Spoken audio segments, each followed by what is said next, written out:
Talking true crime with MJ. Cases on the screen, yeah, we mainstay. Breaking down facts, every frame weight. City in a voice, every word blade. They throw dirt, plot in a group chat, smile in her face. Same ones who do that. Think she soft cause she cute, let them think that. So they see how she moved and they fall back. Men locked and can't miss one show. Refresh page when the upload go. Women watch too, tryna study her glow. Some take notes of the ones throw stones. Combos with MJ, tap and stay live. Hit like hit share, yeah, help her rise. They hate, they plot, but she built from fire. Click sub on a page if you feel that vibe. Combos with MJ, true cut like steel. Stream run deep, cause the pain's so real. They talk, but they can't break will. So like and subscribe if you know that feel. You count climb, that's the proof right there. Can't dim shine when the grind is rare. Self-made queen in a swivel back chair. Whole new world in a ring light glare. She stack funds, every post, every ad. Turning dark stories to a big brown bag. Knows the law, knows rights, never move sad. If you cross lines, then it's up, that's bad. Men obsessed, blowing up her DMs. I love you, marry me, she just skims.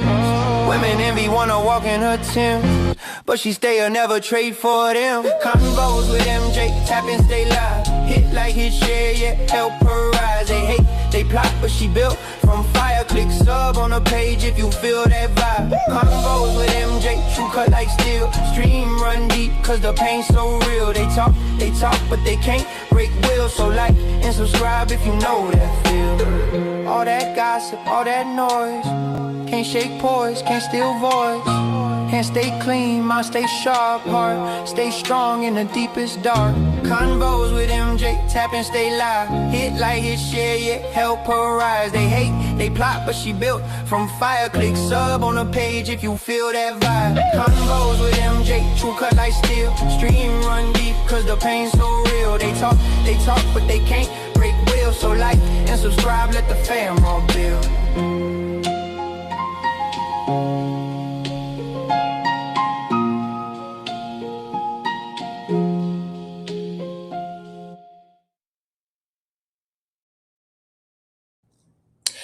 What up, what up, what up, party people? How are you doing? How are you doing? Good folks for the algorithm. It's your girl MJ, and I'm back. I'm back with 3 new cases. I know it's been a while, but I try to get in as much content for you guys as much as possible. So while you're heading in, just hit the like button for me. It truly does help the channel. It does keep me in the algorithm. Or you can hit the down button. Either way, it still helps the channel. And then also share this out to anyone who likes this type of immersive conversation, going over old cases, cold cases, new cases, current cases, you name it, we got it here, right? And I've been traveling all day. This was supposed to be the day that I, kind of rest, but I couldn't. I had to actually travel like 2 hours, and I had to go get my dress uniform because I have a funeral to participate in next week. So I wanted to make sure my dress blues was, up to par and up to code. If you know, right? So I want to just say shout out to the first one who came in, Miss J. Hola, mami. Que lo que. It's good to see you this Saturday. I'm glad for you to be here. I know that this is not my normal time. Not my normal time. I'm a little late, but it is what it is. I'm glad that we're here. We're glad that we're here. And let's see, who else do we have in here? So far, so good. Nobody else has dropped down and said hi, but hi to you anyway, and hit that like button while you're coming in. I truly appreciate it. So the next case, or the first case, I should say, that I have for you good folks is about a woman named Tasha, okay? A woman named Tasha, she realized that she might be going to prison forever. Now, this is the first time I'm actually reviewing this case. I don't know what she's going to prison for. So we're going to find this out together. So let me go ahead and pull up my screen and we can get into it. All right. And sorry for anyone who was getting used to the landscape. Until I change what program I'm using to go live for, I'm just going to stick with the portrait or the vertical with the company that I'm using, because when they did the demo with the landscape and the vertical, some people was getting cut off on the vertical and it only was seeing the landscape and vice versa. So until they get that figured out, we're going to just do vertical for now. Okay. Go ahead and let me pull up my screen. Let's see. All right. I hope you guys can see it. And here we go. And then suddenly hung up. Officers were immediately dispatched to the address. Police would knock on the door of 61-year-old Judy Herbert's home, and her 39-year-old daughter, Tasha Stewart, would answer the door. Tasha claimed that her fire alarm had gone off because she was replacing the batteries, and that was the reason for the call. She agreed to let the officer look around the home, but only after she had time to secure her dogs. While the officer waited outside, a neighbor approached him and told him that he had heard 2 gunshots before the officer arrived. He also told the officer that Tasha's 7-year-old daughter lived in the home as well. As soon as the officer heard this, he forced his way into the home, and he found Judy's body lying in the hallway. A firearm and a hatchet were located on the ground near the body. Tasha was immediately detained and brought in for interrogation. Hey Tasha, I'm Detective Gregory. I'm going to try to interview you here. Are you married? I think so. Think so? My husband left me on Monday. But he didn't divorce you, he just left. You're not sure at this point? I don't know. It sounds like there's been some things going on in the house for a little while now. Yeah. Okay. Do you understand what the purpose of the interview is today? I don't know what I did. I don't know. Okay. It's basically to find out what happened at the house today. Okay. Okay. How come you didn't want to live at your mom's house? She was always mean to me and saying things to me. So let's go to today. Okay. Tell me about what happened when you got up this morning. She got me up this morning. I don't know what time. Your mom? Yeah, my mom did. She was yelling at me because she found a $61 or $62 charge on her debit card that he had done. She kept talking. She was talking about it yesterday. She was so drunk yesterday. So you were having an argument with your mom. Your mom was mad at you over some money. I wasn't arguing with her. I was trying to get her to calm down. Okay. So what happened next? She just kept arguing with me and going back and forth between her office and the garage, because that's where we smoke. It's in the garage. Ranting and raving about the effing money being gone, and now she's effing broke and blah, blah, blah. Tasha refused to work, and she would rather spend her days doing whatever she wanted to do. She also enjoyed smoking crack. For Tasha to continue her lifestyle, she would move in with her mother. Just days before the shooting, her mother noticed that Tasha had used her debit card without asking, and she refused to pay her back. And I was trying to stay away from her, because when she's angry like that, you either leave or you hide. So I'm starting to understand what this whole process is going on. This is a woman who is an addict of some form. She takes drugs. She is not able to, financially take care of herself. So she moved back with her mom. Her mom have certain rules. You got to stop doing drugs. You got to do something, be productive, try to get a little job, even like a half, like a part-time job, just do something. And she doesn't want to do it. And we can probably say that that's also a part because she's under drugs, that she just more about, let me go get the drugs and continue on the habit.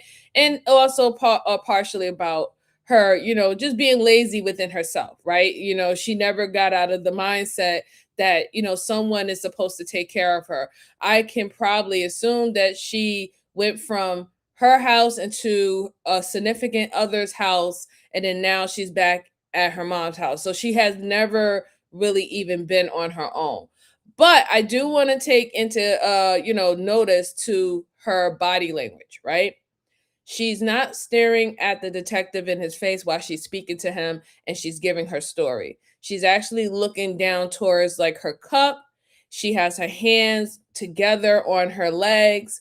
And that is telling me that, she really is trying to play the victim in this situation. This is why when she started talking about what happened and even somewhat of the relationship between her and her mom, she's painted it as being very hostile. She bothers her all the time. She tries to remove herself away from her so they won't get in arguments and stuff, completely diminishing the fact that you're stealing from her while you're under her house. So I just wanted y'all to just pay attention to that. Hey, what's up, Brandon? It's good to see you. Good to see you. Happy Saturday. Happy Saturday. Hope everything is well with you. And Miss Joanne, thank you so much, darling. Thank you so much. She sent a basketball for 350 joules. We truly appreciate it. Thank you so much, Miss Joanne. Thank you so much. Problem Child said, also enjoy smoking crack. Is crazy. Yeah. That is kind of wow. Hey, Moa, how are you? Happy Saturday. Happy Saturday. I hope everything's well with you, sir. Hope everything is well. And we have Sweetheart. She sent flowers for 30 joules. Thank you so much, Sweetheart. I truly, truly appreciate you. Thank you so much to Miss Joanne. Thank you so much to Sweetheart for participating and financially supporting with your hearts and your jewels and flowers being sent. I truly appreciate it. Thank you so much. Thank you. All right, let's go on a little bit more. And I couldn't leave because I can't find my truck keys. I think my husband took my truck keys. I think that's why I can't find them. She tried to hit you a couple of times, and then later she did hit you a couple of times. What did she hit you with? What she slapped me and what she punched me. Where'd she punch you in? Just in the cheek. And I just told her that, I would go sell some of Todd's tools so I could get the money back to her and that I was sorry. And she's just going off on me saying that I'm an effing liar and screaming at me, and that's when I just finally just told her, well, let me just go hawk some of his tools and we'll get your money back and everything will be fine. And she's just like, well, you effing need to do something because I'm effing broke and I can't afford you guys and blah, blah, blah. Not only was her mother missing the $60, but she was also missing hundreds more that Tasha's husband had stolen from her as well. Just days before the attack, Tasha's husband moved out, fearing that Judy would report him to the police. And I was trying to calm her down. And so I asked her if she wanted a glass of wine, because that's what she drinks. She drinks. So that's even worse. Not only are you, your own child is stealing from you, you have your own child's spouse stealing from you. So you got two people in your house literally stealing, and while they're eating your food, while they're getting free shelter and don't have to worry about, where they're going to sleep at night or anything of that sort, they're also stealing money from you. That's tough. And I will understand why her mom would be angry and would not want to calm down. Like, this is not a calming down matter, right? You're stealing money from her. And then you're not even taking into consideration what she's sharing. She's sharing her house. You're not paying any bills. You don't have a job. She has to compromise with her comfortability in her own home that she's literally paying her life, her own lifestyle for, which you're not contributing. And now you want her to calm down and treat you with kids' gloves because your feelings are hurt, because you don't want anyone telling you that you're wrong for doing what you're doing. That's a bad thing. That's a really bad thing. And I think any normal person would tend to be angry and upset about that, especially if this is not the first time you have done it. And I'm thinking this is not the first time this happened. If her mother is, blowing off the lid the way how she's describing it, this is probably something that have occurred numerous of times. Official Dr. Buzzard said victim mentality. Yeah. Because, and it's only because she got caught, right? Because she wouldn't be acting this way or, acting like she has some form of guilt or she's so distraught if she got away with stealing from her mom, and this situation didn't occur. So I'm wondering whether or not if her mother is the victim. And if her mother is the actual victim of this case, then that will make sense why she is painting her mother as this person that is not reasonable, just going off off the lid, crashing out, screaming on her. She's not trying to hear you. You said that you'll find a way to pay her money back, and that's not good enough for her. Is a reason why she's painting the picture the way that she is, of making herself seem like the victim in this scenario, if her mother is truly the one who is harmed. I still don't know who was the one that was harmed, but if it is her mom, then it makes sense. It definitely makes sense. So let's go on.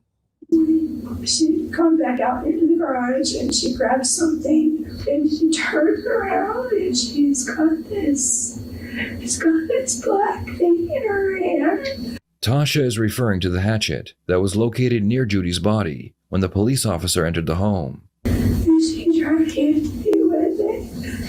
And I think she tried taking another swing at me. And I took it away from her.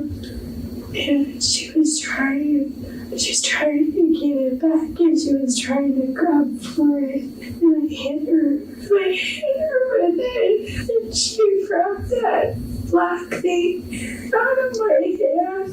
She took the thing away from you, then what happened? And she was chasing me around with it. Oh, I'm sorry, I made a mistake. I'm sorry. Okay, what happened after you hit her? She whipped around and she said she was gonna kill me. Okay, what happened after that? The detective is trying to get Tasha to admit that she shot her mother, but she continues stalling as she avoids confessing to murder. The detective must be careful not to push too hard, because he could scare her into asking for a lawyer. She had a black thing in her hand like she was gonna hit me with it. So the safe's open and her pistol's in there. She didn't want her to hurt me. And she kept coming at me and she kept saying she was gonna kill me.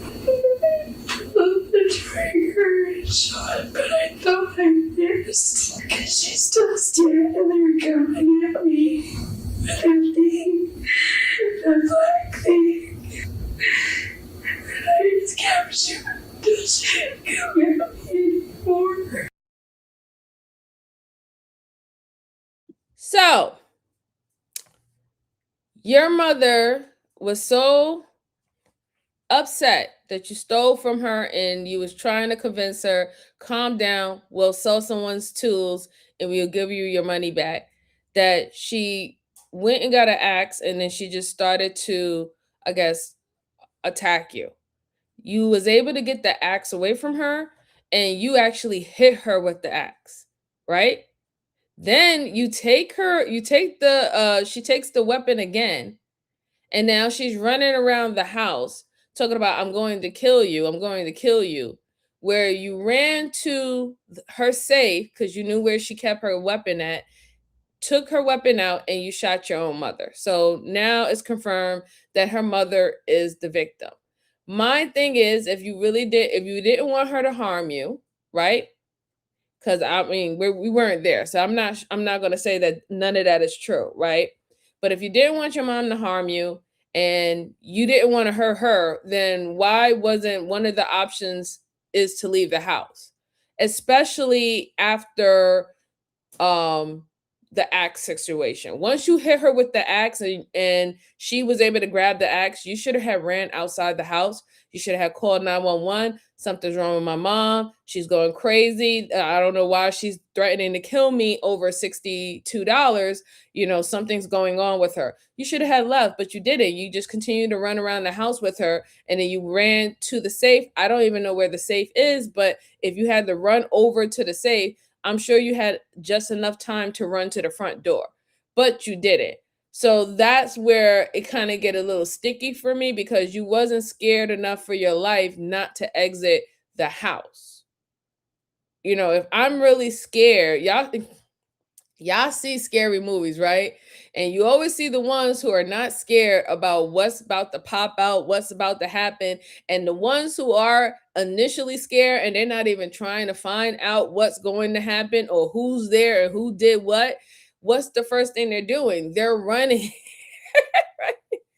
They're running out the house. They're trying to get away from what whatever it is, whatever that noise is, they're not even trying to figure it out. They just want to get gone. She didn't do that. She didn't do that. In fact, she kept the madness going on. And that's where I say that's the problem, right? That and I will have to take into consideration too how their house is set up, right? If she's chasing her and their house is like a U-turn, whatever not, and then you have to run the opposite direction to get to the front door, then I mean I can understand like the whole jumping around situation. But if that's not how their house is set up, if their house is like more of an open floor concept, then it's a straightaway to get to the door. You should have just ran outside. You should have had left. Go to the neighbor's house, call 911, because the whole picture that you're trying to create about your mother is that, she pretty much just went crazy, right? She didn't look at you as her daughter or anything. She looked at you as a complete stranger, and she just wanted you out her house at that time. And then because y'all got into a fight, she was willing to harm you and kill you. You know what I'm saying? And this is what you're telling the detectives. So where's the other option? Where was the other options, and why we're not hearing it in your story? Your go-to option was just to shoot her. And I want y'all to also pay attention to, again, back to her body language, right? She is now in a fetal position in the chair. She has her legs all the way up to her chest, and she's looking down and she's talking within her thighs, explaining the story. She has went back to a childlike mentality of a child doing something wrong, and now they're being punished behind it, right? And it's like, I didn't mean to do it. It wasn't me. I really didn't mean to do it. I had no other choice. That's what she's doing. And that is the tactic that she is using to explain the story to the detective, that she had no other choice than to shoot her mom. I'm sorry, that doesn't cut it for me. Because if you had to go into the safe to go get a gun to shoot your mom, and all you had to do was run out the house, if it really was, if going by her story or her recollection of the story, then you didn't have to. You really didn't have to. Official Dr. Buzzer said, option 1, create distant, leave the house. Right, exactly. Option 2, call 911. Yes, I agree. None of those things happen. Brandon Jones said option 3, should have never stole from your mom. That's true, Brandon. That is definitely true. That is true. Like, that should have been like option 0, right? The first thing first. Oh, let's see. I wasn't able to text on YouTube. I haven't fixed it now. Oh, hi, Miss Joanne. How are you doing? It's okay, sweetie. It's good to see you. Good to see you. Happy Saturday. Happy Saturday. Hey, how you doing out the blue? It's good to see you. It's good to see you. Shout out to you. Shout out to you. All right. Let's see. Oh, you had it was lagging. Is it still lagging now? Put a 1 in the chat. I hope it's not lagging anymore. Let's go on. Tasha finally admits that she shot and killed her mother, but she only did it in self-defense. If her story is true, and she was trapped in the bathroom, with her mother verbally and physically threatening her with a hatchet, that would be grounds for self-defense. The problem is, the detective doesn't believe her story. You were worried that your mom might do something to you? Yeah. How come you didn't tell that to the officer when he came to the door? When the officer came to the door, you told me that you were afraid of your mom. So when a policeman came to the door, how come you didn't say, I had this thing going on at the house and I'm afraid of my mom? I was just so afraid. What were you afraid of? Well, I was afraid that my mom was going to have me arrested for hitting her. But if what you're telling me is you were defending yourself, don't you think that we might be wanting to arrest your mom for assault or for coming after you with a hatchet? I didn't think you guys would, because it's her house. The other thing is there, you know why the policeman was there? No. Because he had a 911 hang-up call. So somebody from the house called 911 prior to the officer being there. Did you call 911? She had a phone. And you went in the closet to hide, and you found her gun, right? And then you grabbed the gun, and then you were trying to leave, And that's when you ran into her in the hallway. But eventually,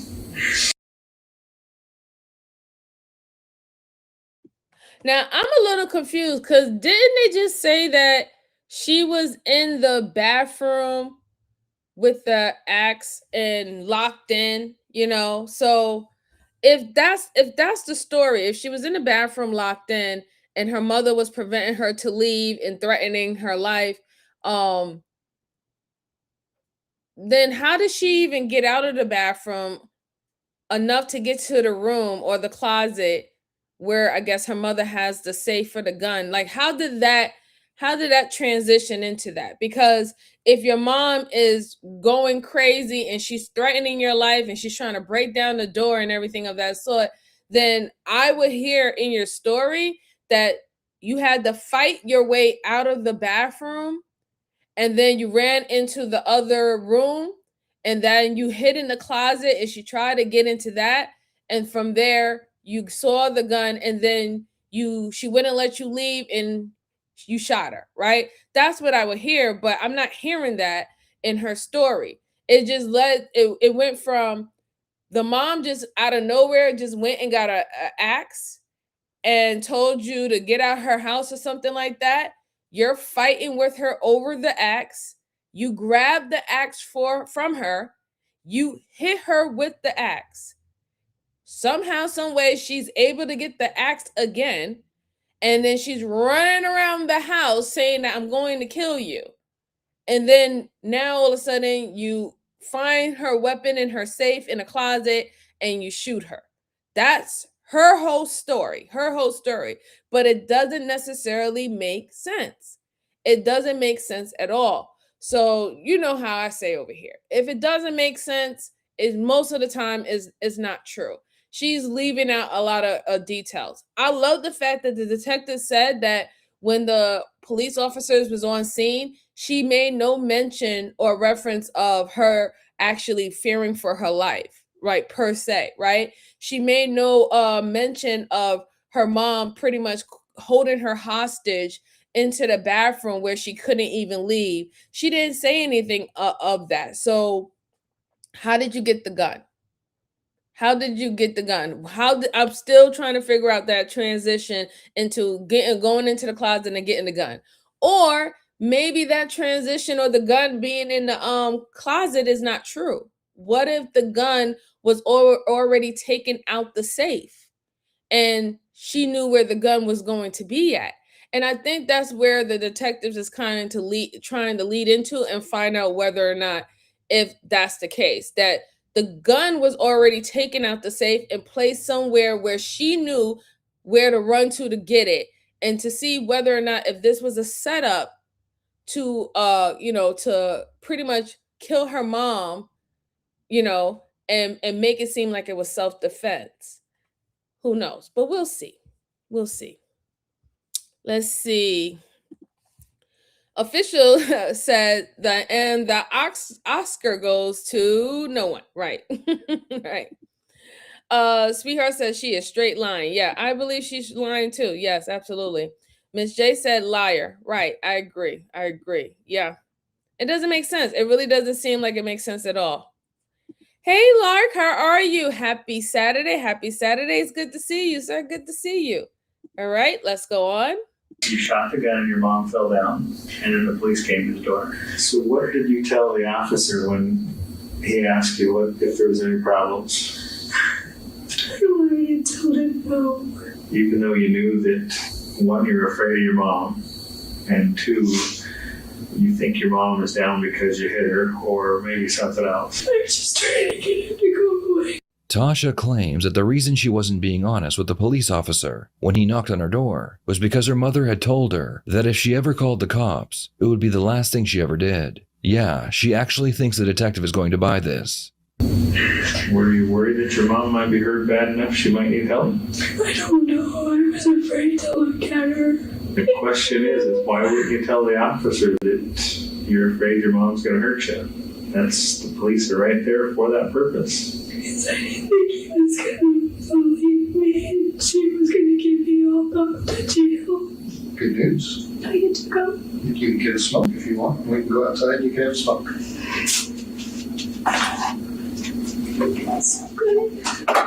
Tasha is allowed to go outside to have a cigarette. When she returns, the detective will confront her about her many lies. Later on, another much more aggressive detective will enter the room to try and get Tasha to confess.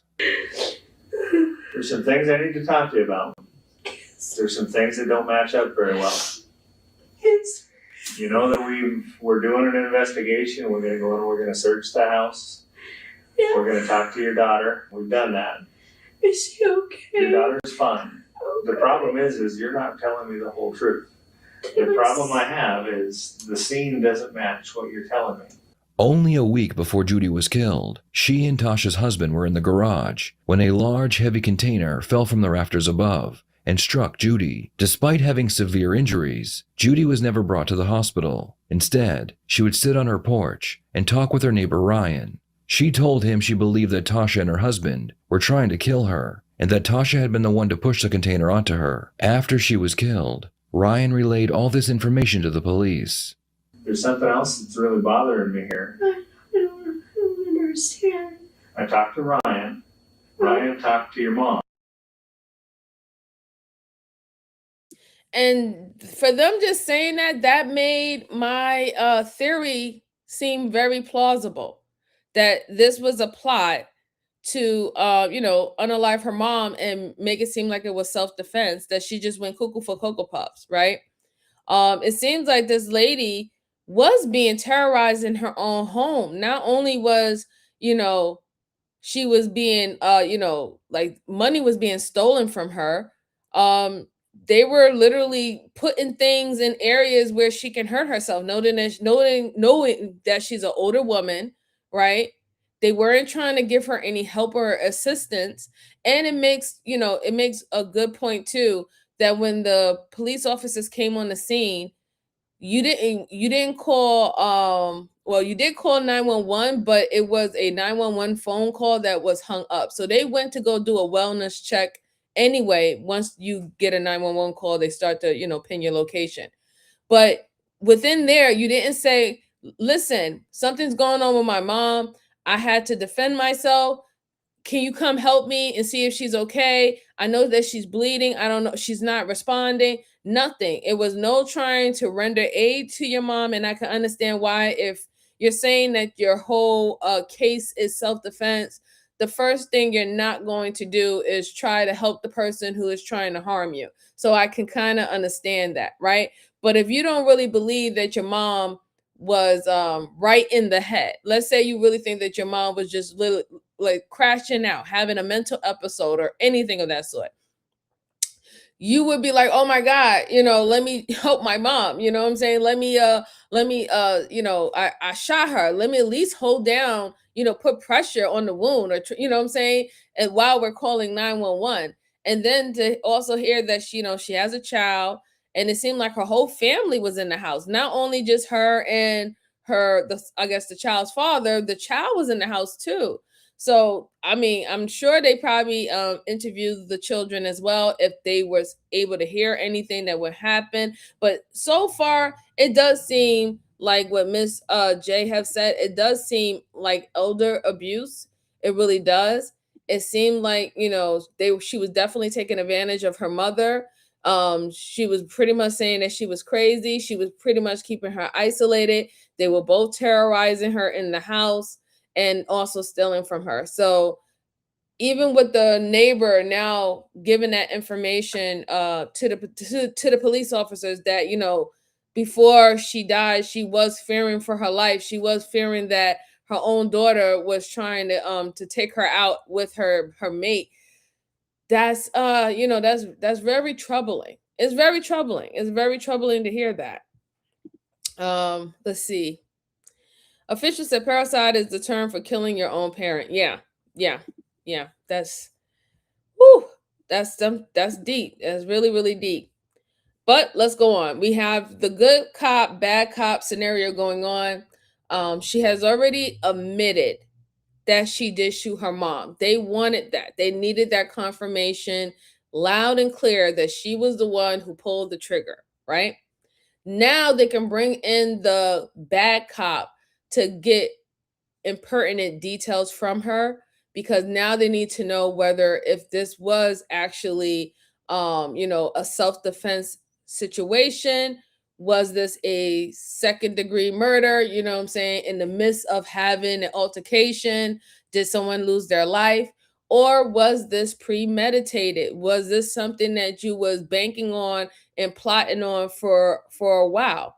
So you have to bring in that element of aggression to get certain things out of people. You don't want to bring them in too soon. You usually, when you bring in the aggressive cop, you do that for tough guys, tough guys and smart aleck girls who think that they're already in control of the situation. Then you will bring in the aggressive person because you need to size them up to realize that they don't control this situation. You're in control, they're not in control. But when you're dealing with someone who's dabbling in being meek or trying to make themselves seem like they're weak, right? Or gullible or naive or using tactics of acting very childlike, then the best thing you could possibly do is to talk to them as a friend, talk to them on the same level as if you're understanding or you're sympathetic or empathetic to what they're going on, and then lead into the more aggressive cop to start to ask questions, the type of questions that they need answered, right? Because you don't want them to go back into their shell and not say anything anymore if you go too hard too fast. Pause. But let's go on. Your Ryan's telling me that the whole thing about being in the garage, he's in there with your husband Todd, and Todd knocks something off and hits her in the head with it. It wasn't an accident. It was something he did on purpose. What? That's what your mom's telling Ryan. Say that again. That Ryan's telling me that Todd purposely dropped something on your mom's head. Then beyond that is your mom is coming over to Ryan's house telling Ryan that if something happens to her, it was you or your husband that did something to her. What? Apparently you've been trying to get a hold of your dad to get the combination to your mom's safe.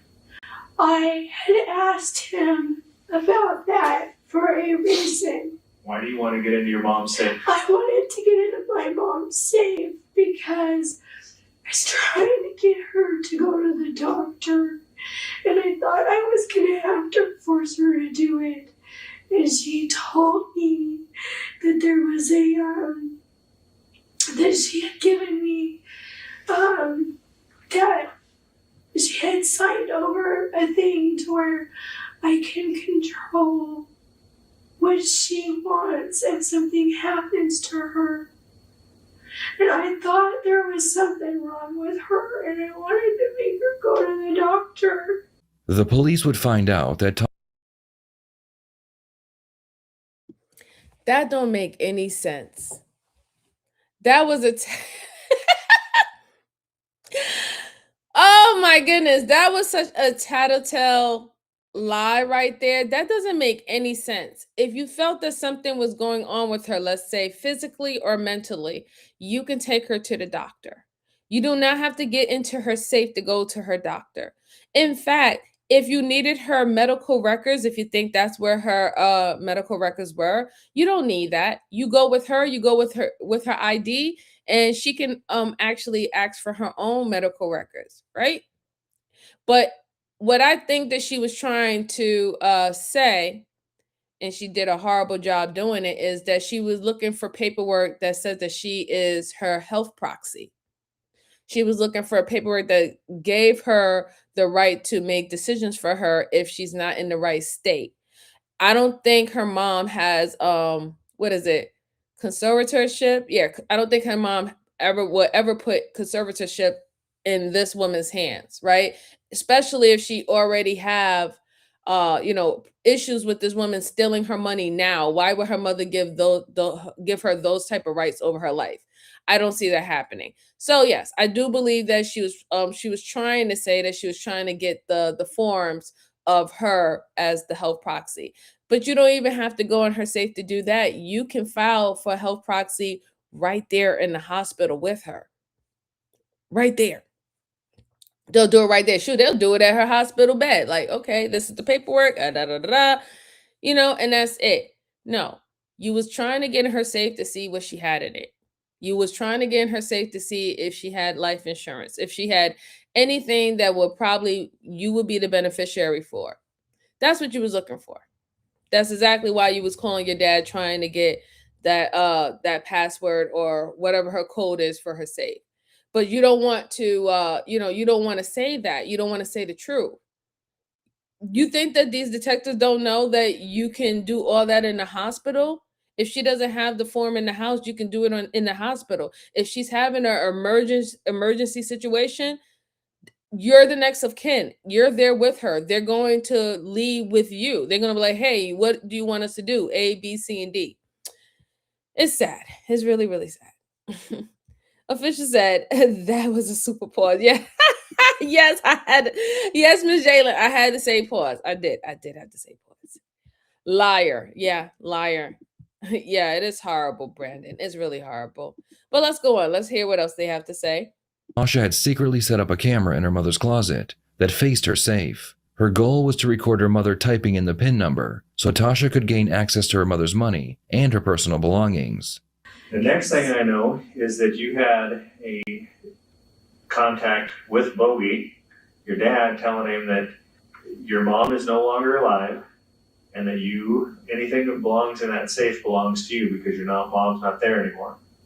What? That is another conversation that I haven't talked to my dad since this morning. I don't know where that Not this comes morning, from. but I'm talking about after the thing was dropped on your mom's head, where she got the cut in her head. The what? When something was dropped on your mom's head in the garage, when Todd dropped that thing on your head, which you're calling as an accident. She told me it was a box of books. That's what they both told me. Another thing that's really bothering me now is that prior to this incident happening with your mom, you went in and had your daughter turn up a movie so she couldn't hear what was going on in the house. Because my mother was screaming at me and I didn't want Shay hearing that. I've had her do that before because I don't want her hearing her Nana screaming at mommy because she says mean things to me. That's not the first time. You can ask my husband if we can find him. You can ask my dad. I'm going to talk to your dad, and when I get a chance, I will talk to your husband as well. But can we go back to this thing that she said about Ryan? She said that Todd dropped something on her head. That's what Todd's telling me. Or not Todd, but Ryan's telling me. Let's go back to the 911 call. Somebody from the house called 911. I have the ability to pull that 911 tape and I just listen to it. Okay. I get a tape that it's not your voice. I can hear a voice on the phone. And then suddenly the phone goes dead. My dispatcher calls back and the fire alarms are going off. We're talking within seconds.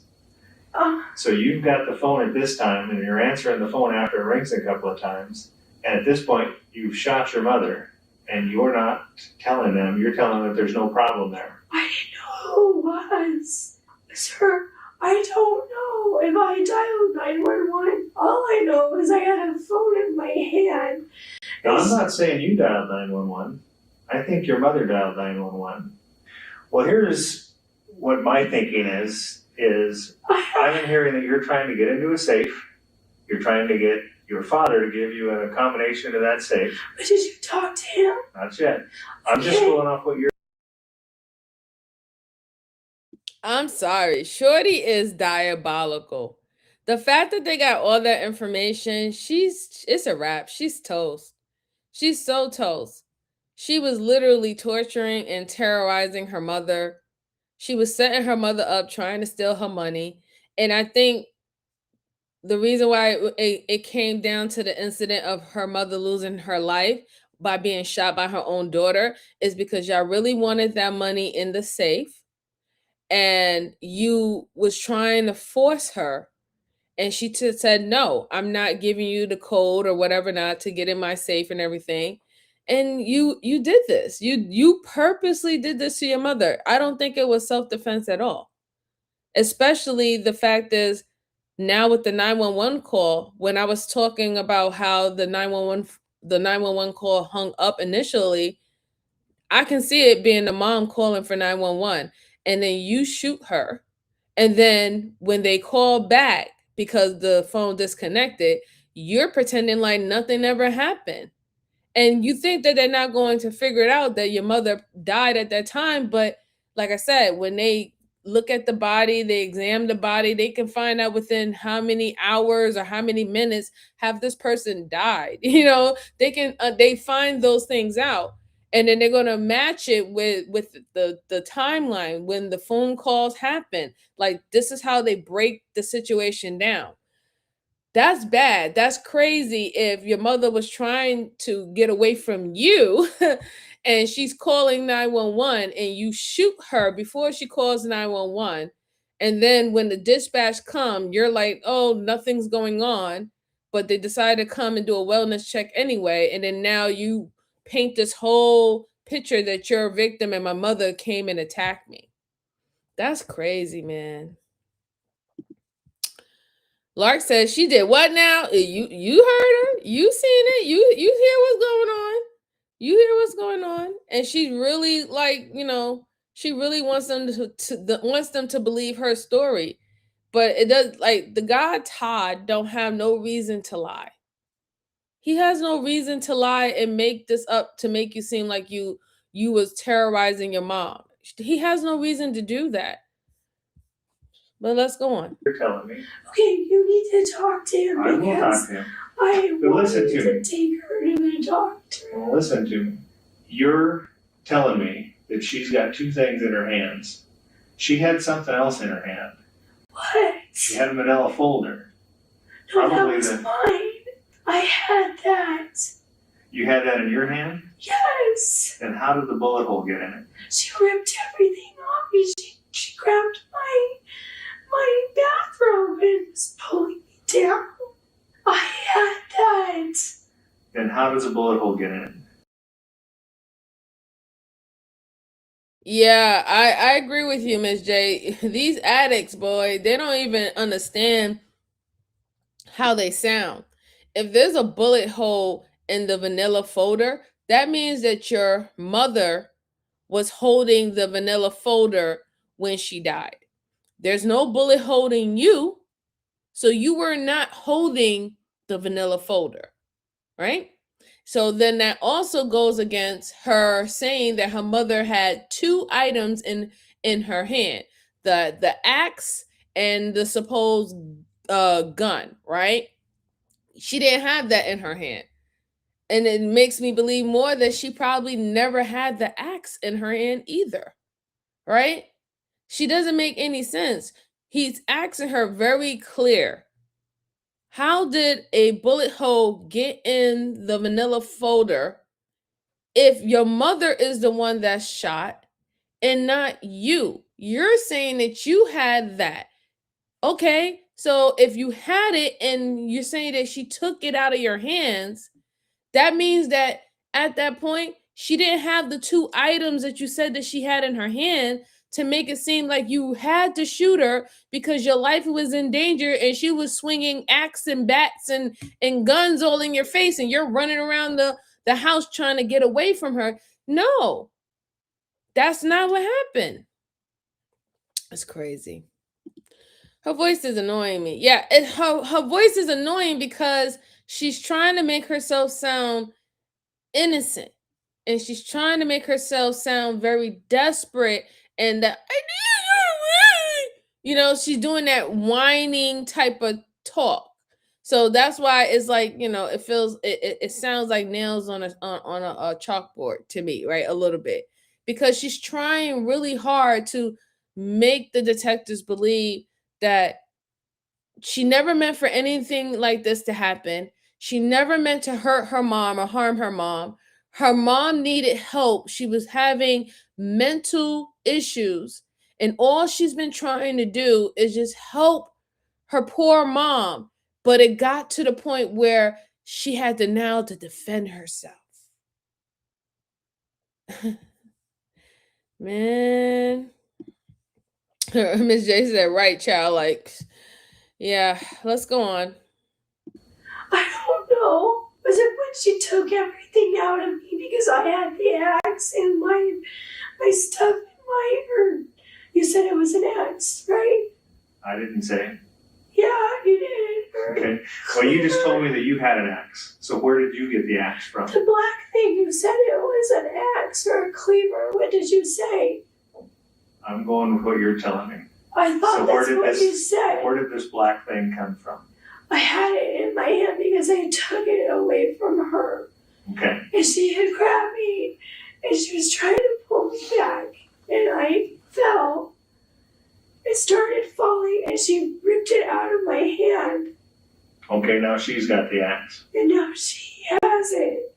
Okay, and what does she do with it?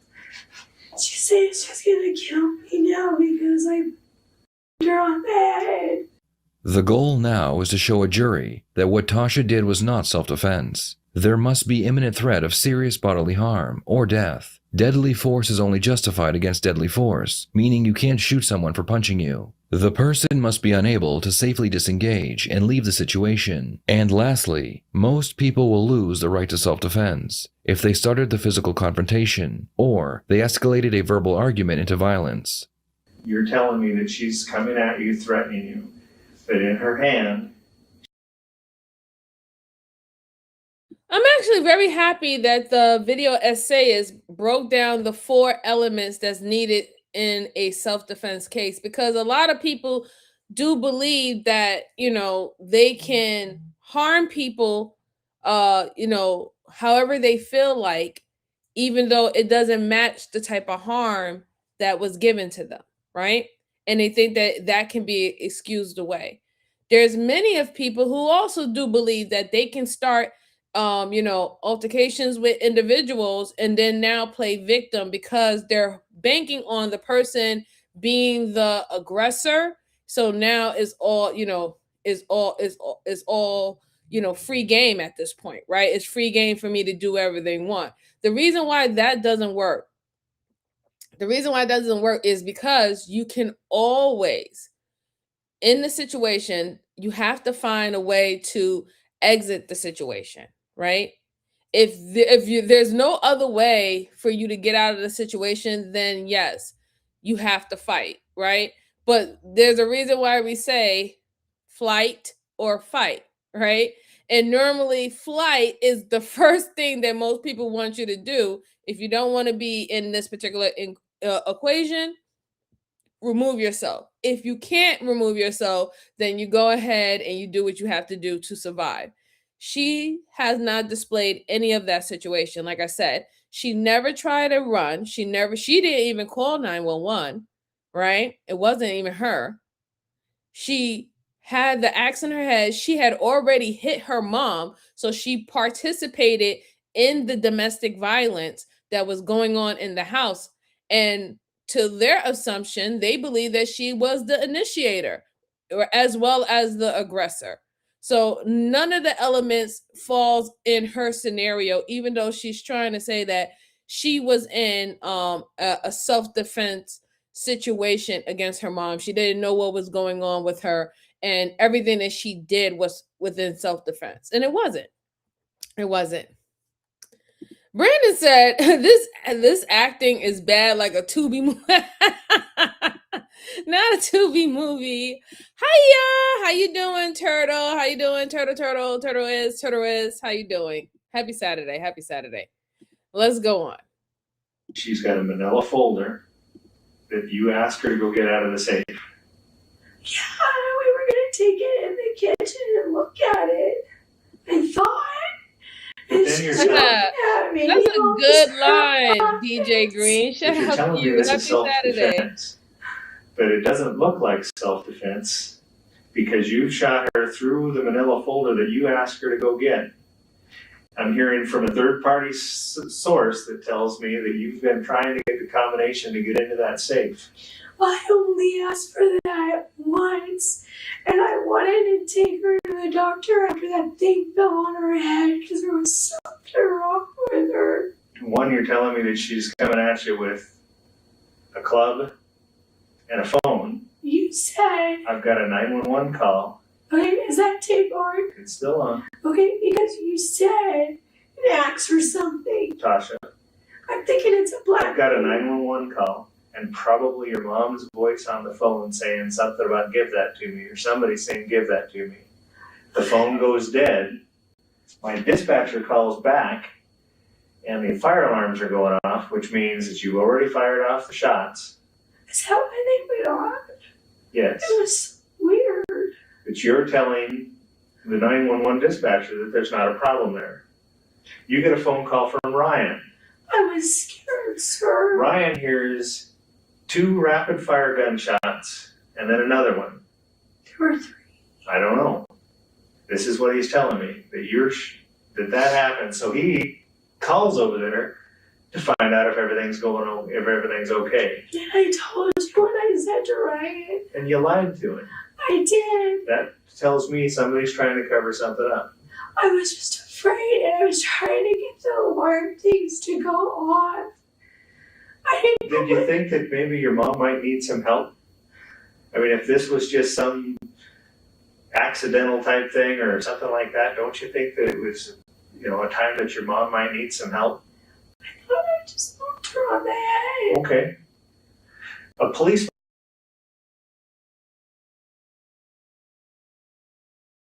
What in the world is this woman talking about? How do you think that you just knocked her on the head when guns went off? Right? You said that you shot her with a gun. So how did you assume that you just knocked her in the head? According to your story, you hitting her in the head is when you went to initially grab the cleaver or the axe or the 500 other weapons she had in her hand chasing you around in the house. So that was way before. So if you knocked her in the head then, was she unconscious then? And if she was unconscious then it would have been no reason for you to get a gun to shoot her. The whole point of your argument is to say that you had to shoot her because she kept on coming at you aggressively. You was trying to leave, you was trying to get out her way, and she wouldn't let you. You even at one point said that you was locked in the bathroom or locked in the closet and she wouldn't let you leave. And she was threatening to kill you the whole entire time. I don't understand how now you're going to say, well, I didn't think I needed it to render any aid and get her any help because, I just thought I hit her in the head. Lady, you shot her. You shot her. That means there's blood. What you mean? What are you talking about? Hit her in the head. Now, I don't know if this has anything to do with the fact that she is a drug addict. That could be a reason why also that she's not getting her story straight. But even more that we hear about the story, it's really sad if you think about it. I'm just thinking about the mom and how terrified she was and probably how hurt and how much stress she was because, this is your child. And you can't even look at your child as your child. You got to look at this grown adult trying to kill you in your own house. And the fact that she had that feeling that her own daughter was trying to take her life literally a week before, that she had to let her neighbors know, if anything happens to me, my daughter did it. That's a sad state. That is a very sad state to be in. I want people to start picturing how that feels. And you can see and kind of feel what exactly how that victim was feeling within that moment. It's bad enough that she can't even tell her own tale because she's not here to tell it anymore. Someone comes to your door. You said that you walk in the house and you see your mom moving, so you're afraid. You saw her foot move. I saw her foot. I told you.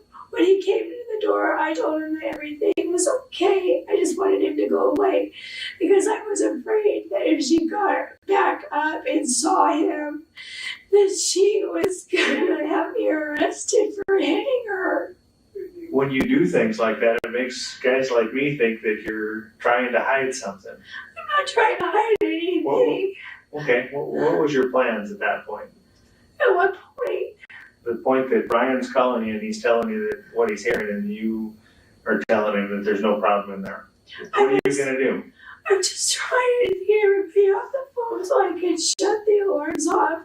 Because I couldn't think. It was making my head worse. My head was spinning and I didn't know what to do. So then Tanya calls you. Right after Ryan called, all the alarms. And you tell Tanya that there's no problem. Then a policeman comes to the door. You tell the policeman there's no problem.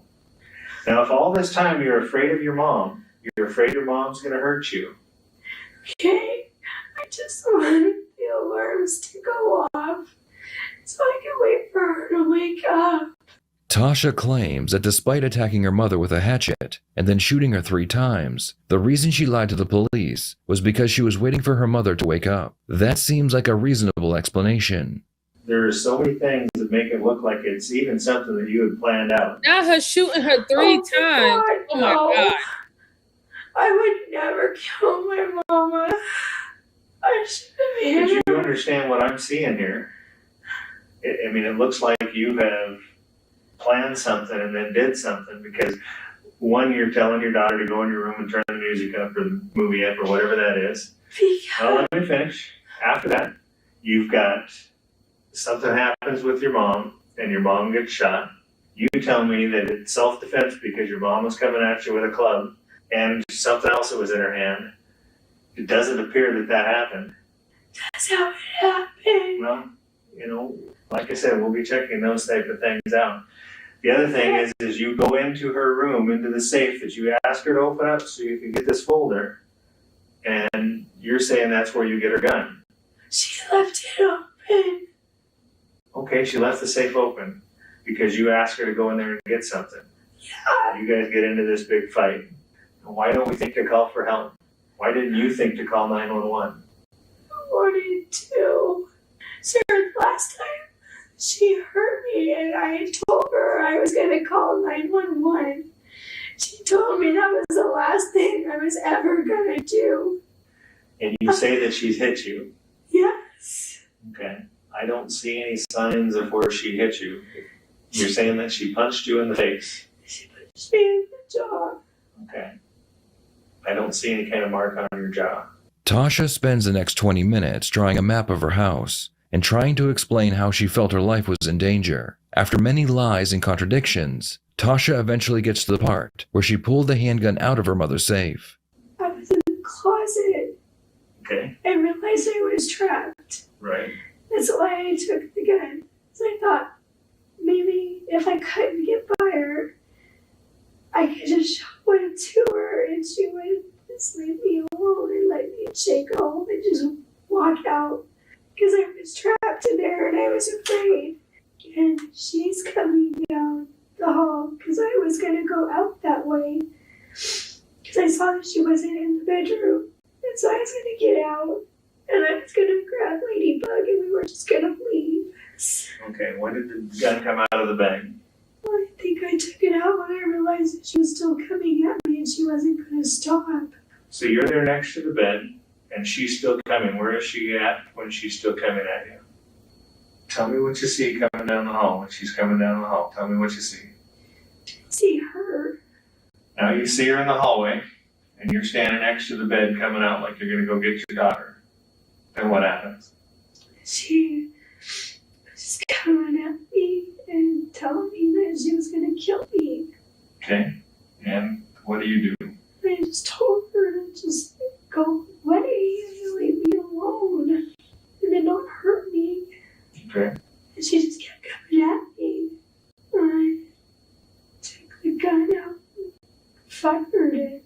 The detective needs to get her to admit that she was not in fear for her life, and she only acted out of frustration and anger. The detective decides to give it one last try to get Tasha to admit to murder. I think it's possible that you just got upset and you were tired of your mom and something happened and you shot your mom. No. Well, I'm going to tell you some I things here in a didn't minute. have a place to live. Why would I do that? It's either that or you premeditated, planned on killing your mom, No. Or it was just one of those spur of the moment things. You decided I'm going to shoot my mom. I mean, well, let me ask you this. We've talked to your daughter, you know that, right? Yeah, I told her she was okay. When your daughter, one thing, your daughter's in her room. You go in there and have her turn her stuff up so she can't hear what's going on. Because I want her to hear her. But right after that, she hears bang, bang, bang. Not a full argument all day long. It's she's in her room. You go in there and tell her to turn her TV up. And then all of a sudden she hears boom, boom, boom. No, my mom had been arguing with me all day long. Tasha, the next thing is she comes out, you come out of the garage, and you're on the phone talking to somebody. Now we're going to find out who you're talking to. You're talking to somebody, listen to me. I think it's probably your husband. You're saying you need to bring some money because I just killed her. No. Why would your daughter tell me that this is what she's hearing? You either need to bring me some money or come and get me because I need to get out of here because I've just killed mom. I did not say that. I have no idea. I did not say that. I came out of the garage because I was trying to find something to stop the alarms. And I was trying to find something tall enough. You know that I'm going to get your phone. You know that I'm going to get your phone records. Yes, sir. And there's going to be a phone call made from or to that phone. Yes, sir. Is that going to be to your husband? No, sir. I told you I listened to the 911 call, didn't I? Yes. I just re-listened to it. You know what I hear on the 911 call? Oh. I hear the 911 call, the dispatcher answers it, and I hear boom, a gunshot. Somebody's saying, give me that, and it's not you. I've been sitting here listening to your voice for a long time. It's your mom telling you to give her the gun, and then you shooting her with it. I mean, I can distinctly hear what sounds like, give me that. Not in your voice. Sir, I don't know. I'm trying to tell you how I remember things happening, and I don't know. How did you get to Oregon yesterday? I drove. What did you drive? I drove my mom's truck. Where does your mom keep her gun? Huh? Where does your mom bring her or keep her gun? Her safe. Tasha. What? This is crazy, man. This is absolutely crazy. I mean, they pretty much is just pointing out that she premeditated to kill her mom. She don't want to admit it, but that's just what it is. Her mom was 100% correct, and her mom's spider senses ticking up within a week that her and her husband was trying to plot on her is absolutely the truth. And I loved how the detective brought up that the fact that they spoke to her own daughter, and her daughter did what her mom told her to do, raise up the TV for whatever show she was watching. She didn't hear any back and forth or arguing or anything, but she did hear the gunshots. And then to hear her mom speaking to someone on the phone saying, hey, I need to get out of here, or I did something, not her mom screaming like, oh my God, mom, I shot my mom. Call 911. Somebody call 911 or help me. Someone get something. I need to stop her from bleeding or anything. Her own daughter didn't hear her try to at least even render aid to her own grandmother. It was more, about what did I do? What do I do? I need to get out of here. I need money. I need this. I need that. Calling someone for help and assistance for her and not her mom. And that doesn't make you look good. It doesn't make you look good. It does look like it's very, very planned. And they were going to say that it was self-defense. And that's why she made up that baloney story that it was about self-defense, because clearly you wanted your mom's money. You didn't want your mom's mouth. You wanted your mom to let you do whatever you wanted to do in the house. The fact that you have a whole family and you're staying with your mom, I don't snooze about that. I think family need to stay with each other as much as possible, right? There's no real reason, outside of you wanting your own space, for you not to be joint with your other family members. But in this situation, Yeah. Hey, how you doing, Bama? It's good to see you. Good to see you, dear. Happy Saturday. Happy Saturday.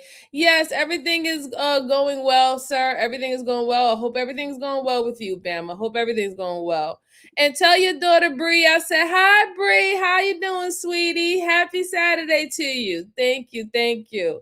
Tell her I said hi for me, okay? Appreciate it. She keeps a gun in that truck. What? There's a gun in that truck? Tasha. Are you serious? Tasha. No, are you serious? I am serious. Oh my God. You had access to that gun for a day. The gun wasn't in the safe. I drove to Oregon with a gun in the truck. The other issue the detectives want to cover is a neighbor's statement where he claims that Judy would have private conversations with him. She would tell him that she believed her daughter and her daughter's husband were trying to kill her. She also told him if something were to happen to her, it was Tasha. Your mother is talking to the neighbors because they think that you and your husband are trying to harm her. What did I do? You guys are taking over giving her pills, right? Taking what? You're giving her medication, right? No. Well, you're giving her medication that's got the labels scraped off of it. No. You or your husband. No. I'm hearing that from both of your neighbors. What? I think that what's happened here is that you've gotten upset with your mom and you're tired of your mom. I believe that your mom has hit you in the past. I think that you end up moving back here and there's more problems and that you just made a plan. It appears to me that she had some stuff inside of a safe and you wanted to get in the safe. You're asking, your dad's right here. I'm going to go talk to him. You're calling looking for a safe or for a combination of that safe. Because I wanted to make her go to the doctor. Why is your daughter saying that you stole money out of the safe? Why would she tell me something like that? I didn't take anything out of that safe but my mom's gun. Let me ask you this. You're looking at it. I believe that you did this thing. I believe that you might have had a plan to do this thing. No. If you're the person that had a plan to do this thing, this is something they call premeditated murder. That's pretty bad. I think it's probably more likely that things have been going on. You and your mom haven't been getting along. Sir, something happened my mother today. haven't gotten along. Yeah, You guys got into a fight. What's lady name? You guys got into a fight, and you decided, to protect yourself and shoot your mom with a gun. I think that's probably what happened. She was coming after me with that black thing. You know what I find even a little bit disturbing is every time I talk about the fact that you killed her, it always goes back to the money. It's like you're even trying to avoid the fact that happened. The fact is, it happened. I know, I can't believe I hurt somebody, okay? You did more than hurt somebody. I'm sorry, I don't know. Don't worry about that, Mama. Don't worry about it. I just wanted to know. You had the gun before you went into that room. Sir, Because listen to me. You're saying, I got that gun out of the safe. no, you didn't. Yes, I did. You just told me you didn't see anything else in that safe. There What was else a is in bag in that safe. There's 3 guns that we can see in that safe. Where? In plain view. In plain view. I have no idea. And I you was picked so up a bag and scared. were surprised that you found a gun in it. No, I saw the handles and I didn't know what it was. It was just a bag. So I pulled it out and I realized it was a gun bag. Well, that gun was underneath the seat of your mom's truck. What? Don't act all surprised because we already discussed this. What? No. Tasha. That gun was in the safe. There's a good person here who makes a mistake. And that mistake is you know what? At the end of my rope, I cannot deal with this anymore. You've been fighting with me since I was 7 years old. You just said that to him. You've been fighting with me since I was 7 years old. By God. And you know what? I've had enough. I'm here. Do I think you're this cold, calculated killer over here who decided I'm gonna go meet my boyfriend in Oregon, and he says if you don't leave, or if we don't take care of Grandma, this isn't gonna work out anymore. This is over. We can't deal with this anymore. For the love of your husband, you're not that lady. You're not that lady that cold, calculated killed your mom. Do I think that you're this person over here that made a mistake, that just finally snapped? I have a migraine. Mom, shut up. I can't take it Mark's anymore. like, Just leave me alone. I'm over Snap, and it happened. Now that gun, your daughter told me she saw that gun because Grandma showed it to her in the car. She said she pulled it out and showed her that gun and said, if anybody ever tries to hurt you, I'm gonna shoot him. She showed your little girl that gun. Your little girl said, I've seen that gun before. It was under the seat of Mom's truck. Yeah. Yeah, I'm with you, Lark. They need to just go ahead and charge her for premeditated murder. The fact that she admitted herself that she had her mother's truck the day prior, now knowing that the mom kept that gun inside her truck under the seat. I'm sure she knew that that gun was inside the truck under her seat. That means she went in with the gun. Again, her story about her mom having 300 weapons coming at her, that's like completely thrown out the window. You came inside into the house with the gun. Now I'm assuming that you came in and you showed the gun and you forced your mom to open up her safe. You was sick and tired of you going around trying to get the combination. You try to do the video situation where you can watch her put in the code and you can mimic it later on, and that didn't work. And at this point, you really wanted the money. So you went in that house and you went in that house with the gun. And I believe that you forced your mom to open up the safe at gunpoint. You went and you grabbed the vanilla folder and stuff, and she was sitting up there convincing you, telling you to stop, put the gun down, and to give me my stuff, and you shot her.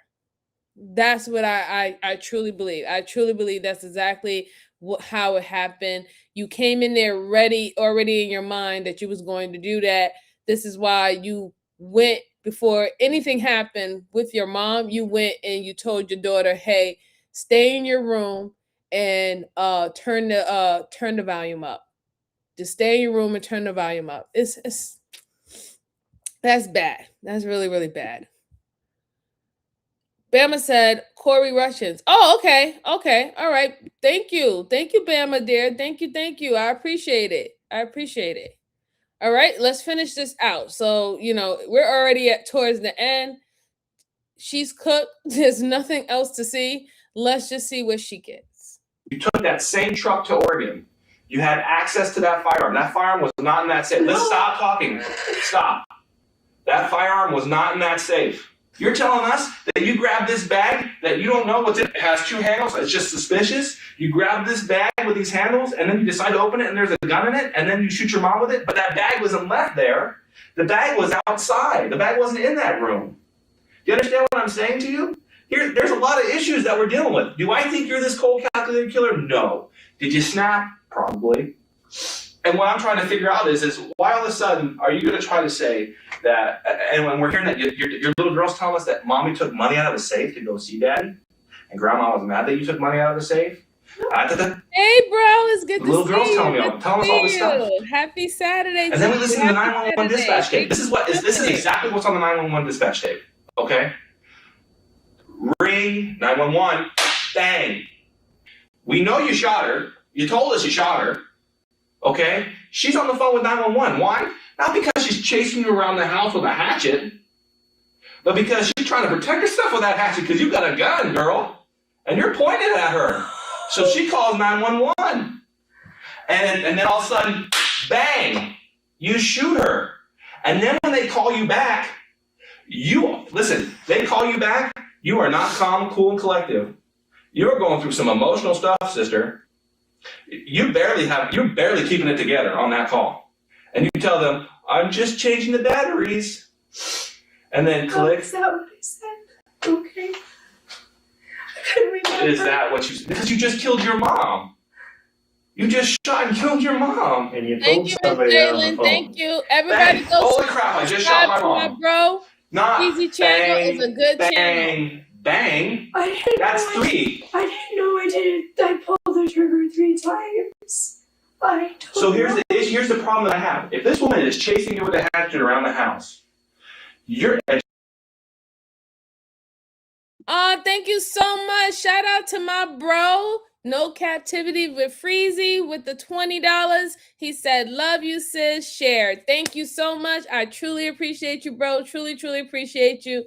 As always.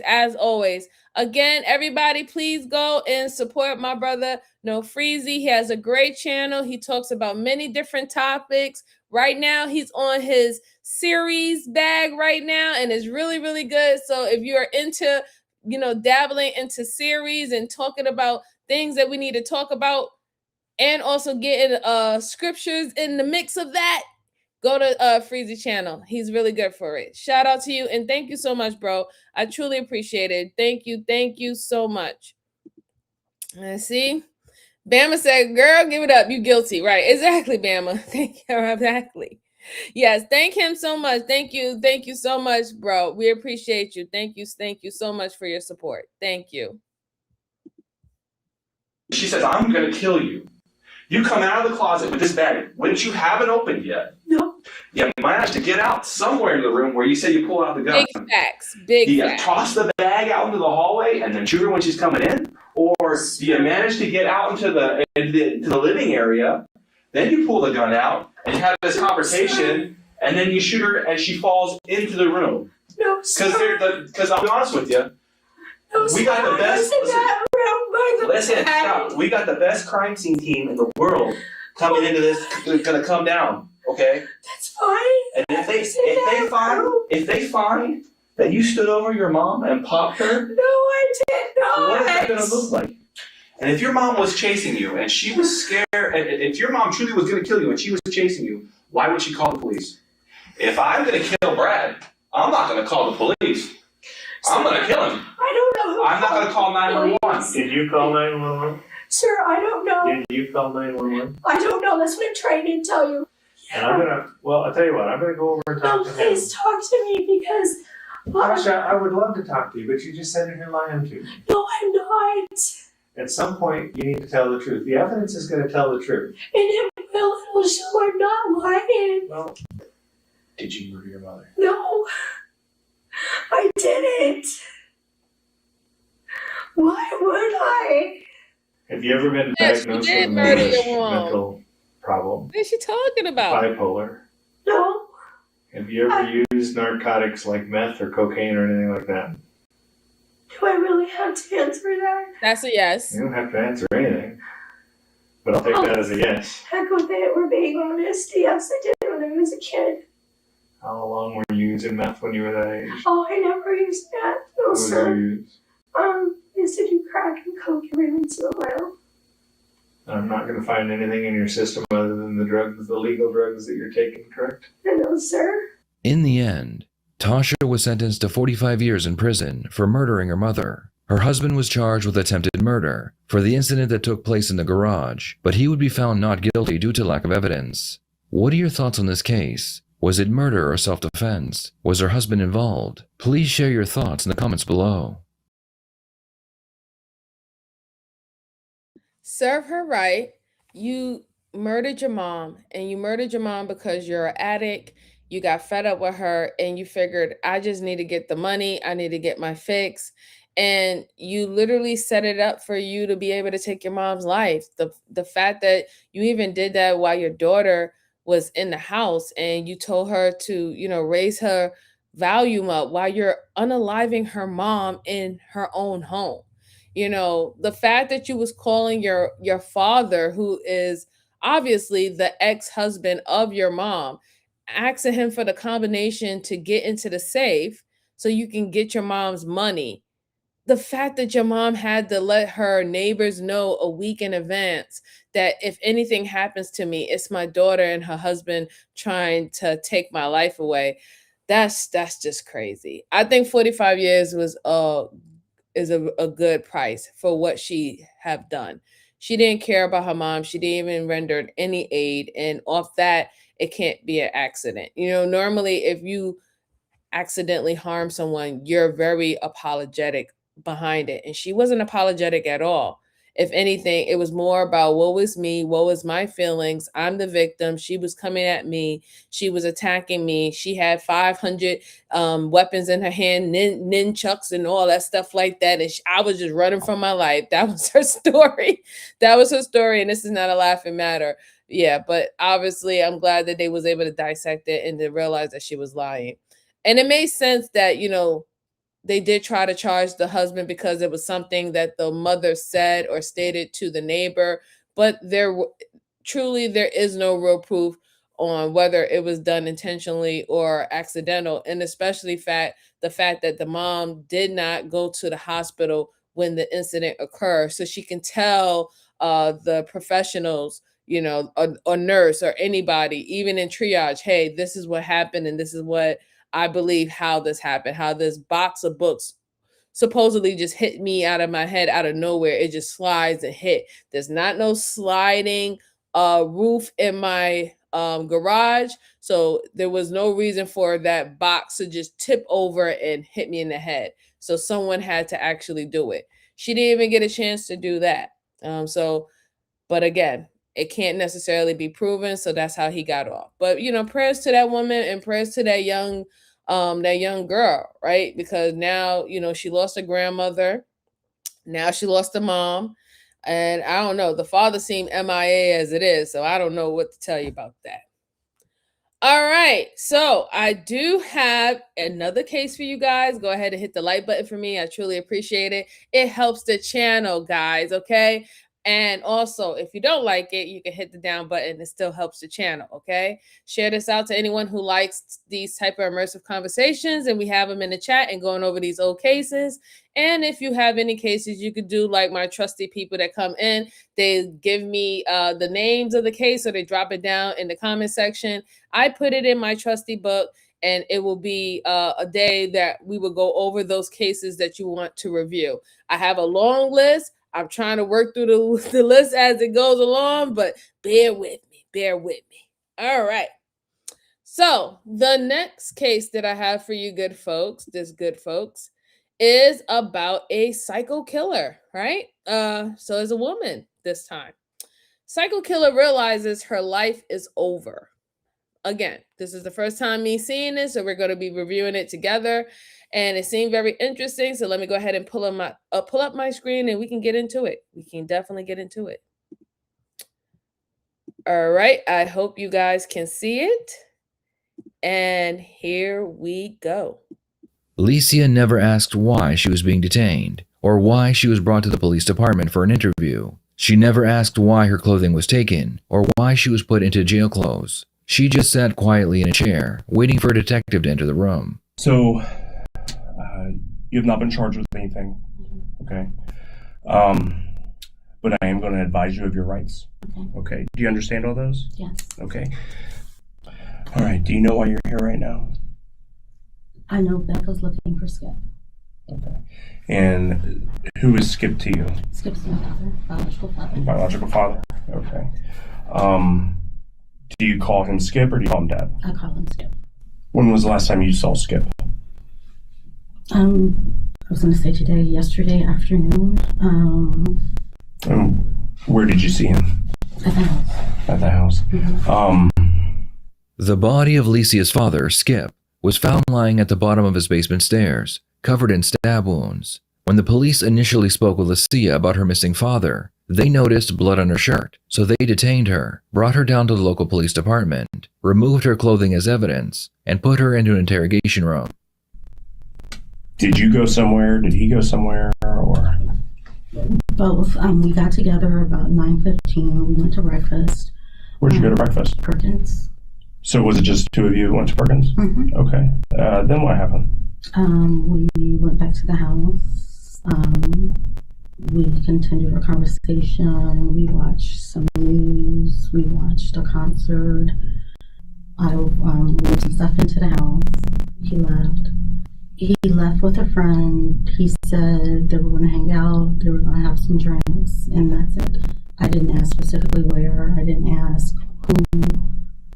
Are you working currently? No, I'm not. Okay. So you said you were moving, tonight was your first night, you're moving into the house. Mm-hmm. you're gonna live with Skip and Bev? Skip and Bev is down in Daphne, Alabama right now, and she's looking at houses for them to move into. Okay. So I was going to lease the house that they currently have. Okay. That's what Skip and we had discussed. Were you close with your dad? No, it's off and on. It's like it ebbs and it flows. Our relationship is different. Our personalities clash sometimes. Skip is my biological father, and after a short period of time. Okay, so off the bat, a couple things that just like threw up in my head. First thing first, she never asked why she was being detained. Second thing, she went completely willingly, follow everything. Mind you, it's not that really nothing bad about that, but someone who's concerned about why they're being, detained and why are their clothes being taken and stuff like that, they were asked that question. The fact that she didn't even ask that question, I don't know. I'm sure she kind of understands that something's going on with her father, right? Like he can be dead or he's missing. Even that, she's not even asking any questions about that. Like, does this have something to do with my dad or anything? She's not saying anything of that sort. And I don't know how good you guys can see it, but if they said that they detained her because she had blood on her clothes, y'all need to check out her fingers, okay? She has on fake nails. She's missing 5 nails, and it seemed like her nails were freshly done, right? The ones that are still on, but 5 of them are missing. The pointer finger on the right hand and all 4 of these here are missing. She just has the thumbs and I think these on. So something happened, because normally we understand girls, they break their nails, all the time, right? But you usually don't break about like 4 or 5 nails and you just walking around with 4 or 5 nails missing, right? And then normally when they break their nails, they usually put like a Band-Aid over it. So sometimes it hurts, or just because people know that, hey, there's a nail missing, and please don't pay too much attention to that, right? That's usually the go-to what women do. They'll put a Band-Aid over their nails. So she's not, like I said, her nails are showing that something happened, something recently happened. And then I'm also listening to her tone, right? She's discussing her father. She calls her father Skip. Off the bat, that's letting me know that she is not really close to her father. She probably was trying to, get a new relationship with her father or rebuild a new relationship with her father as an adult. But the fact that she called him Skip, I'm going to go under the assumption that he probably wasn't an active father in her life by her growing up to this point. Then I also want to take into consideration of her eyes. I don't know if y'all can see it as well, but her eyes, she's given a blank stare when she's actually telling the story. It's very creepy.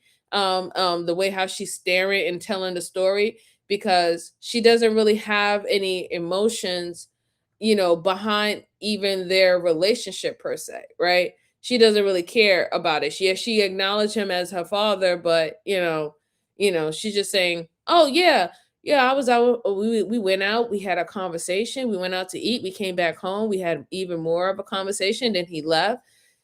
Is something very eerie about this. So these are a couple things that I'm getting from her right now.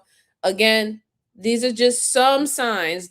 These signs are not in concrete to say, hey, she did anything, or to say that she is psychotic. But these are things that you need to look at with some people's behavior on certain situations. But let's see. Miss Jalen said, I broke one yesterday. So let's go on.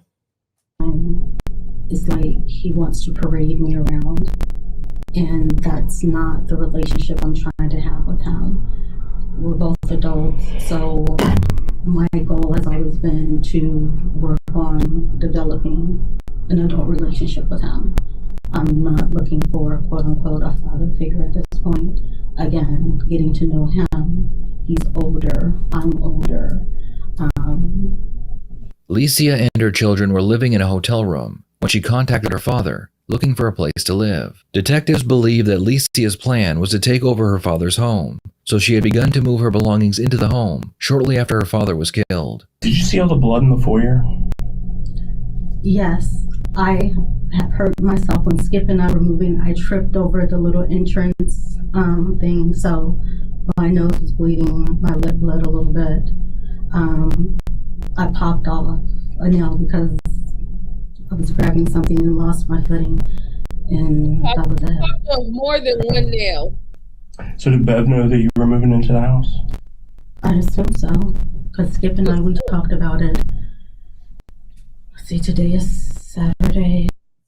And see, this is why it's very disturbing. And like I said, that her conversation is very eerie, because you just told the detectives that the relationship that you wanted with your father was a adult child to parent relationship.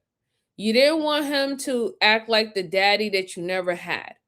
You wanted a adult relationship between him. But you felt comfortable enough to call your father and for him to put you and your children up in the house, but this is a complete stranger, right? You hold this ill will to this man because he wasn't there when you was growing up, but you don't have no problem with pulling on heartstrings and utilizing him to put you and your children up within the time need, within your emergency. And I'm not saying that there's anything necessarily bad behind it. I would just say that it's the attempt behind it that is really bad, because it seemed like you're only accepting the fact that you're allowing your father to be in your life is because you want to utilize him, not necessarily because you actually want to have a genuine relationship with him as adults. You know what I'm saying? Yeah, not going back and him, you being daddy's little girl and he's playing with you with Barbies and stuff, like, no, or going to your first cheerleading game. No, you're not going to get that those memories, right? And you're not going to be able to relive those memories that never happened. But if you really wanted to have a true adult relationship with him, I don't even see it. I don't see it at all. You seem like you was in time and need, and you figured, hey, he owes me. He wasn't here when I was a child, so he should put me up. And then it seems also that now that he allowed you to come in his house, or you started, coming to his house often, utilizing his resources, what he had available to give to you, you felt that this is mine. This is what I'm owed.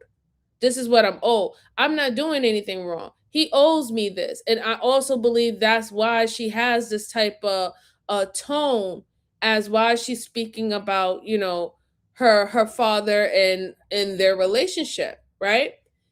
She doesn't feel any kind of way. She feels that whatever she was getting from him was owed to her. So it's like, I'm just coming to collect my due, and that's it. And in a way, it's sad. It's really sad, because you have a real opportunity to let bygones be bygones, and actually start fresh and have the type of daughter and daddy relationship, as adults, right? Because there's going to be boundaries there that you're going to have, because y'all wasn't brought up in the same household. He had no dealings with your upbringing, right? So we can understand that though that time is over, but y'all could have really built something new. And I don't see that was her MO. I don't see that was her master plan to begin with. And it's unfortunate too, because dad is only going to do what he think he's capable or able to do. He's like, listen, I can't go back in time and give you the dad that I was supposed to be to you. So yes, if I feel guilty, and I'm going to give you whatever resources I have here, just take it, because that's all I can to give right now. it's a messed up situation for both. But I just keep on keep on referencing how she speak and her tonage in regards to him. Is no emotion behind it. None. And again, she's not even saying anything about her dad. Like, oh my God, I was just trying to start this relationship with my father. I didn't have him for my whole entire life, and now I get him as an adult and something happened to him. This is unfair. Like, you would even show emotions about that if your true intentions of trying to reconcile with your father, your absentee father, was actually honest and really you really wanted to genuinely have a relationship with them. I don't think that she wanted that whatsoever. But let's go on.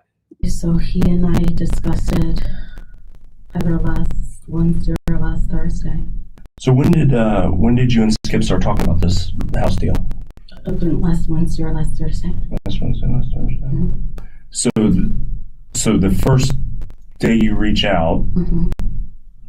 We're catching up, and I'm letting him know that we can't afford where we are. He was like, "Well, we're looking to move. That is going down to Daphne, Alabama, to find us a place. I'm going to be going. Just come here." So I said, well, he was like, well, just come and stay here. I said, I don't want to just come and stay there for free. I want to pay you guys. I said, I can afford $1,300 a month. It would be $325 a week. And he was like, Lish, that's fine. You don't have to do that. I was like, no, but that's what I want to do. And then we would cover the utilities as well. Okay. The detective is about to let Licia know that her father's body was found inside of his home. According to Licia, this is the first time she's being made aware of her father's death. Skip is dead in the basement of the house. He's been stabbed. Okay. So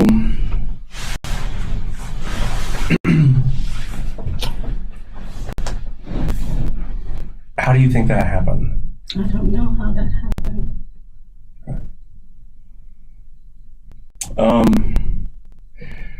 So one of the things that we're going to be doing in this investigation is that we're going to be collecting different types of evidence, stuff like that, and such as DNA evidence. Okay. Do you understand what DNA is? Mm-hmm. Okay. We're going to. So we took your clothing. Mm-hmm. Okay. And your clothing had some blood on it. Mm-hmm. And we're going to test it compared to his DNA. Okay. Is there any reason his DNA would be on your clothing? We hugged today. We kissed today. Specifically blood? No. If his blood was on your clothing, how would that? It wouldn't be, so I couldn't answer that. Why did you tell Nina that you cut your leg real bad? Because I do have here, my leg is cut from when I was moving into the storage, taking stuff out of the storage unit. So I do have a cut here real bad. And when I tripped over, when we were moving the box, I did trip and I had fell and I hit my head. So I went down and I was out for a little bit. Where did you hit your head? On the table in the foyer area. Okay. Where on your head did you hit? Here. So the facial area. So you fell down, hit your head, Mm-hmm. and it knocked you out? Yes. Okay. You don't have any marks or anything on your face?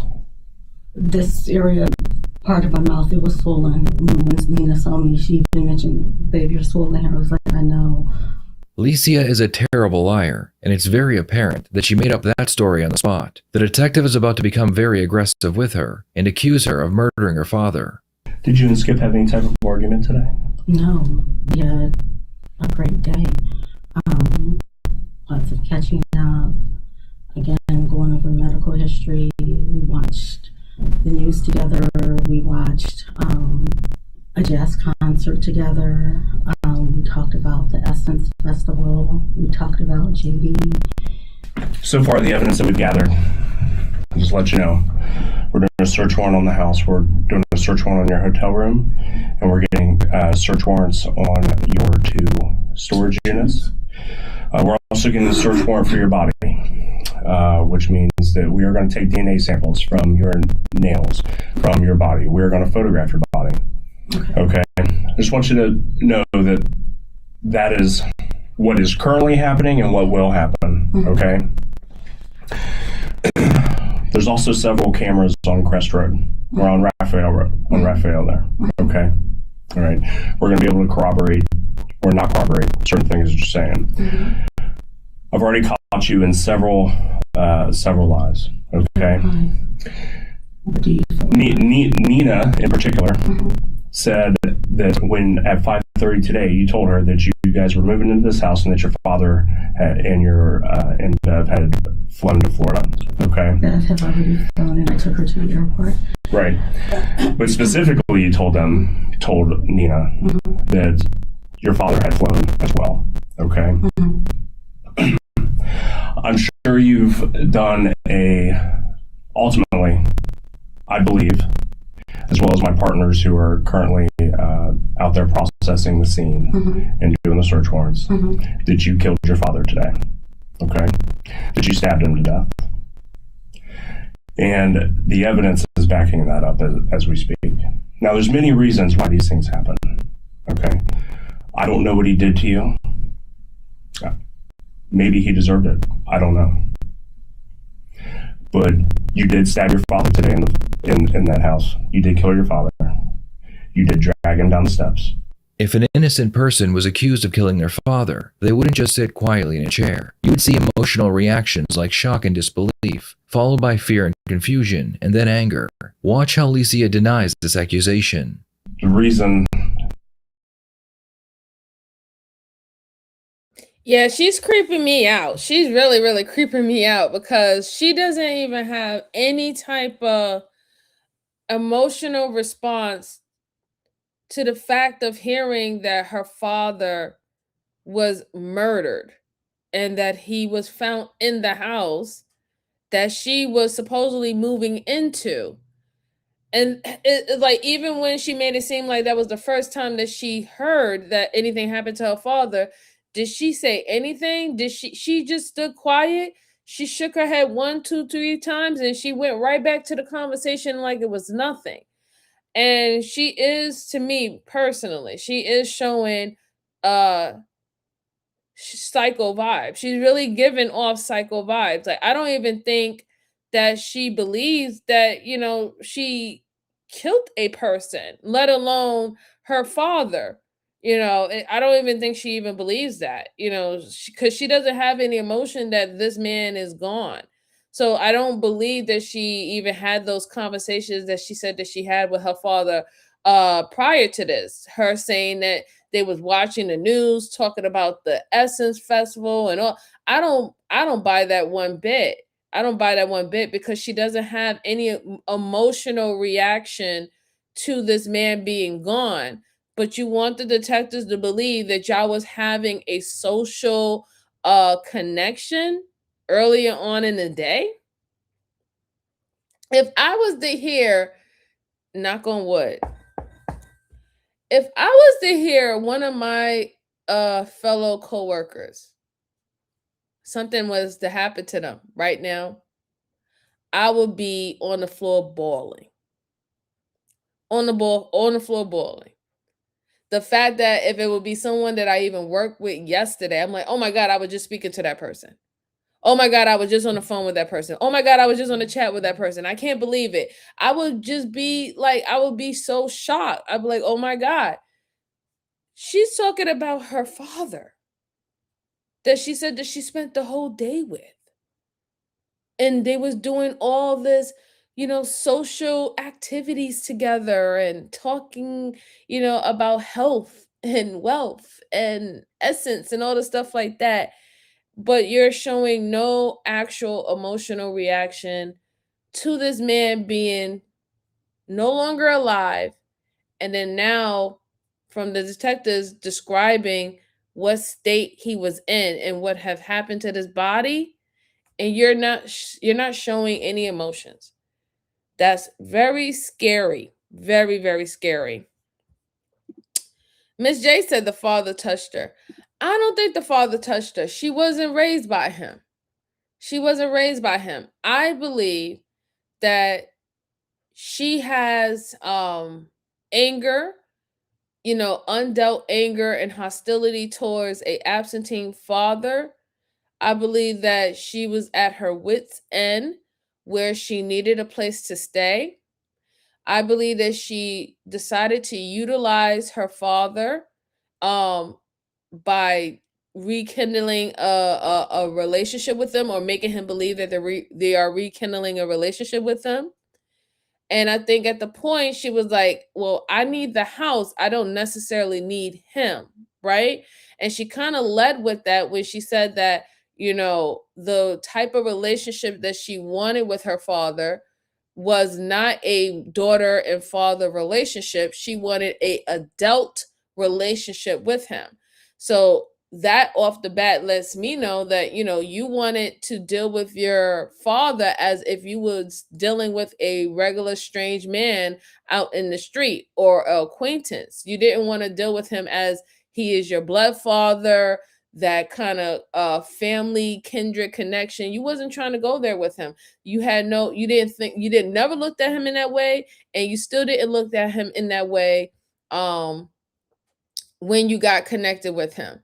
And she also kind of solidified that in my head when she said that she offered to pay a $1,300 a month in I guess in rent, and she would pay also the utilities as well. That kind of hint that this is business. This is not, oh, I'm looking out for my family or I'm looking out for my daughter. No, no, no, no. This is business. I need this home. But let's go on. Let's hear what else she has to say. And she's still like staring kind of crazy, but okay. Now we just need to know why. What happened? What happened? What did your father do to you that made you snap like that today? Okay, I did not do that. Let's watch that again. Okay, I did not do that. In forensic psychology, when a person shows minimal outward emotional response, like no surprise, fear, anger, or sadness, even when accused of something shocking, this is usually a sign of someone with antisocial or psychopathic tendencies. You told several lies to Bev on the phone? What lies did I tell to Bev on the phone? Do you feel that I told to Bev on the phone? I don't feel that you told lies. I know that you told lies. Because at first you said that he was sleeping,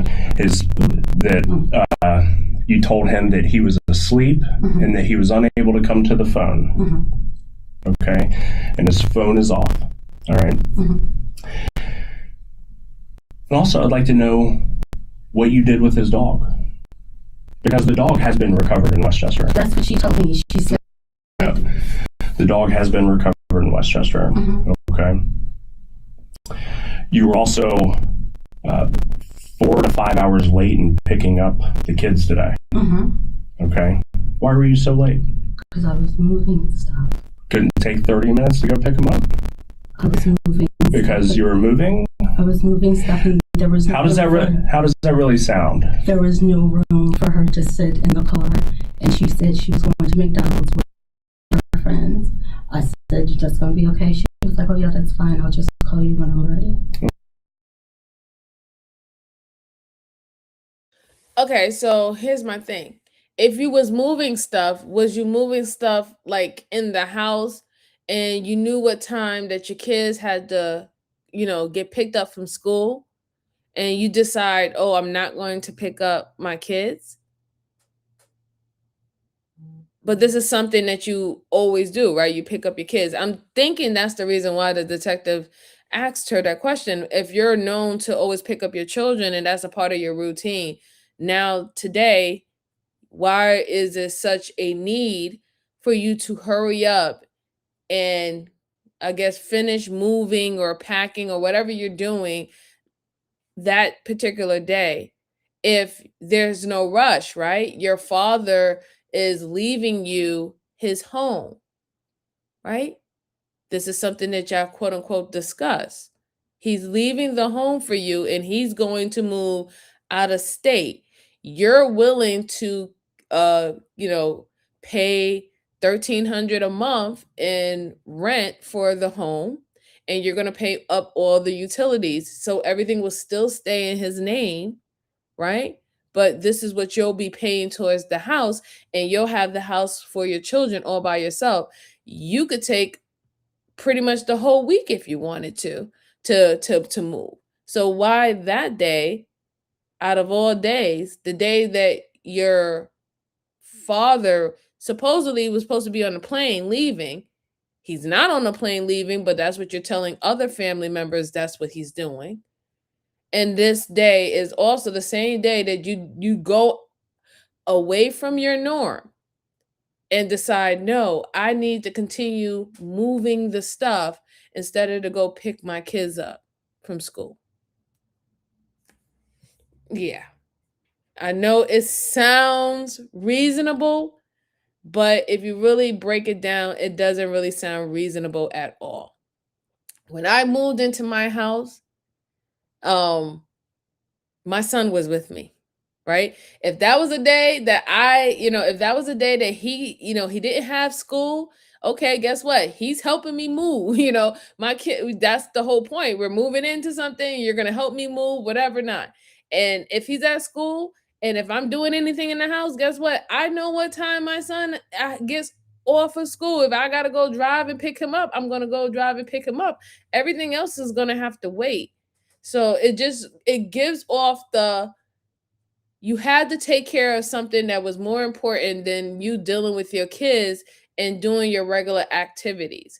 So that's what makes them believe that it had to be this situation, what happened with your father, that you had to quote unquote focus on that and could not focus on your children. That's what it makes them believe. But let's go on. Okay. That isn't even close to what she told me. Isn't even remotely close. That's exactly what our conversation was. So your girlfriend says that you picked her up at 5:30 today and told her that you guys were moving, that you were assuming the mortgage for $1,200 of your parents' house because your parents, both of your parents, flew out today to Florida. They were moving to Florida. Specifically, that is exactly what she told me. Have it on recording. Specifically. So you tell your girlfriend that your father is in Florida, when in fact he is wrapped in blankets, stabbed to death in the basement of the house that you are saying that you are assuming, when Bev says that they are not moving and that you are not moving into their house. Nina also said you've been telling her this for the past week. You haven't talked to your parents in, according to them, 7 years. According to Bev and JD, you have not talked to them in 7 years. You show up, you reach out on Monday, out of the blue. I talked to Skip last Wednesday or Thursday. I went over to the house this past Monday. Okay. All of a sudden, he's just going to give you the house. He's not giving me anything. I was paying. He offered to give it to you. He offered for you not to pay anything. But they're just all of a sudden moving. I mean, that is just a wonderful windfall for you. That is not an all of a sudden. They've been talking.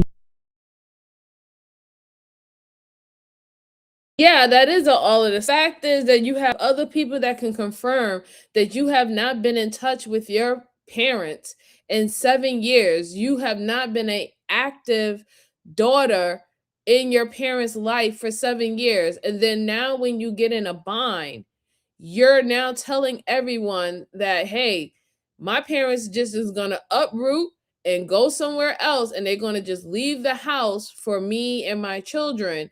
Like, if that was the case, then why wouldn't they do that before, right? Why didn't they do that before? They could have had called you within 5 years or 6 years. Hey, we're heading down to Florida. We retired. We're in our retired state now, Y'all want the house here? You know, you don't even have to pay. You could just the house is paid for. You could just live here and raise your kids here. You know the school district. You know everything here. Everything's golden for you, but you didn't even accept it, and that tells you about somewhat of her psyche, right? Because I think, to tell you the truth, I really do believe that she even made that up. I think she made the whole, oh, we had an agreement and we talked, and I was gonna give $1,300 for the monthly bill and pay the utilities there. No, it seems that she in her head was like, "This is mine, and I'm coming to claim it." This is mine. I'm coming to claim it. You weren't a father to me. I don't have any fatherly feelings or emotions for you. And yeah, I think that this house is owed to me, because that's what I'm kind of getting from her, that she feels that this house is owed to her. And it just makes perfect sense. If he said no, I wasn't trying to we wasn't leaving anytime soon. I was offering maybe to put her and her daughters up so they could have a place to stay, but I wasn't planning on leaving the house. Then it would make even more sense why she would do something like that to her father. Because she doesn't have an emotional connection to him. She feels that she is owed something, and she would rather or prefer for him to get out the way, right?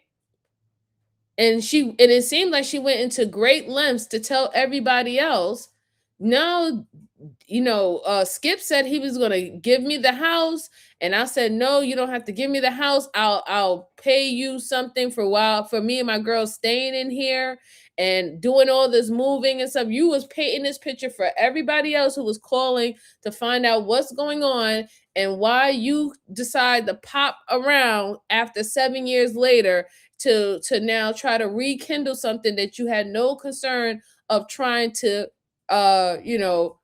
sustain prior to this. And she's still giving the psycho vibes. Like, she really is giving the psycho vibes. It's kind of scary. It's kind of scary, guys. About when they retired, going down to Daphne, Alabama for years. So you're saying that you fell so hard that you knocked yourself out and you don't even have a mark? This part of my mouth, my face, was swollen. So between 5:30 when you picked Nina up and the time that the police came to your door, the swelling had gone away. That is, you heal very miraculously. I don't know exactly when the swelling went away, but the conversation that Nina and I had, babe, your face is even swollen, your mouth is swollen here. I had some blood from my nose. Excuse me. And she's completely lying about that. And I'm glad he called her out, because this is only within hours. So apparently she killed her father this day, the same day that they're detaining her and her having this interrogation. Her father was found dead in the basement on the stairs, right? Wrapped up, So again, even within that can't even be an accident or anything. You can't even call that an accident when you're wrapping up a dead body, right? You can't even, that's not no accident, right? So who else was in the house to wrap your father up? It was only you, Missy, right? You're the one who's moving in. You're the one who couldn't stop what she was doing to pick up her kids from school, right? Because you was moving and you had so much stuff that needed to get in the house that there wasn't no room for the kids to get in the car, right? So it was only you. And then you told other family members when they were calling and asking, hey, where's Skip? And what you said, he was already on the plane. So why would you tell someone that he's already on the plane? Why would you lie and say that? You think that they can't confirm? You think that they're not going to check and see if a ticket was bought? Did someone check in at the airline with his same name? You think that those things are not going to happen? And then now you're talking about you getting you fell by moving boxes and you hit yourself on some table, but you said you hit your head. Now is I hit my jaw. Your jaw don't look swollen. It don't look like nothing happened to it. You don't even see a reddish tint of irritation to your jaw. You're not talking like your jaw hurts, right? You're talking very clear, fine. You didn't go get any medical attention, attention to your jaw or cracking your jaw. You said that your nose was bleeding. I don't even see that your nose was bleeding. Like, all these things is showing that you're lying.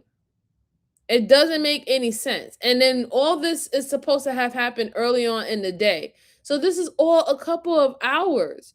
If you did that today, the whole hitting yourself, you're bleeding, and that was the excuse or the reason why you had blood on your sweater, then why we don't see any of the physical signs that you fell and hit your head or hit your jaw or hit your nose? You don't, within hours? Like, man, listen, if I was to bang my arm on my table right now, as dark skinned as I am, you're going to see a black and blue. It's going to be red at first. It's going to be sore to the touch. And then it's going to turn black and blue when it's starting to heal. She don't even have that. There's nothing going on with her. Nothing at all. She seems perfectly fine. Perfectly fine. This is bad. This is really, really bad. And I hate to say this, but she is quite dangerous. She's quite dangerous because she really believes in her mind that everything makes perfect sense. She has an answer to everything, right? A comeback to everything. And she's not saying any emotion. She's still not showing any forms of emotion. I'm wondering if the detectives is going to go a little bit more harder on her. And they're going to start referencing the time that she might have to serve, or if this is going to be viewed as premeditated murder, right? That she committed. I'm wondering if she starts to feel that the heat is on and that, that the walls is closing in. Would we start to get an emotion out of her? Will we start to feel the emotion out of her if she feels that her neck is on the line? Because right now, she still doesn't seem like she is aware that her neck is on the line.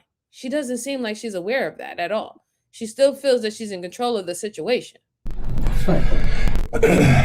I don't know why you killed your father. I did not kill my father. It is in your best interest to tell the truth at this point.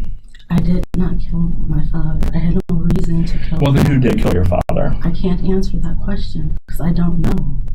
Alicia is about to explain that the first time she heard about her father's death was when the detective told her. This is very confusing because it means that she was detained, brought to the police department, her clothing was removed, and during that entire time, she never asked what was going on. I heard that when you sat here and you said that.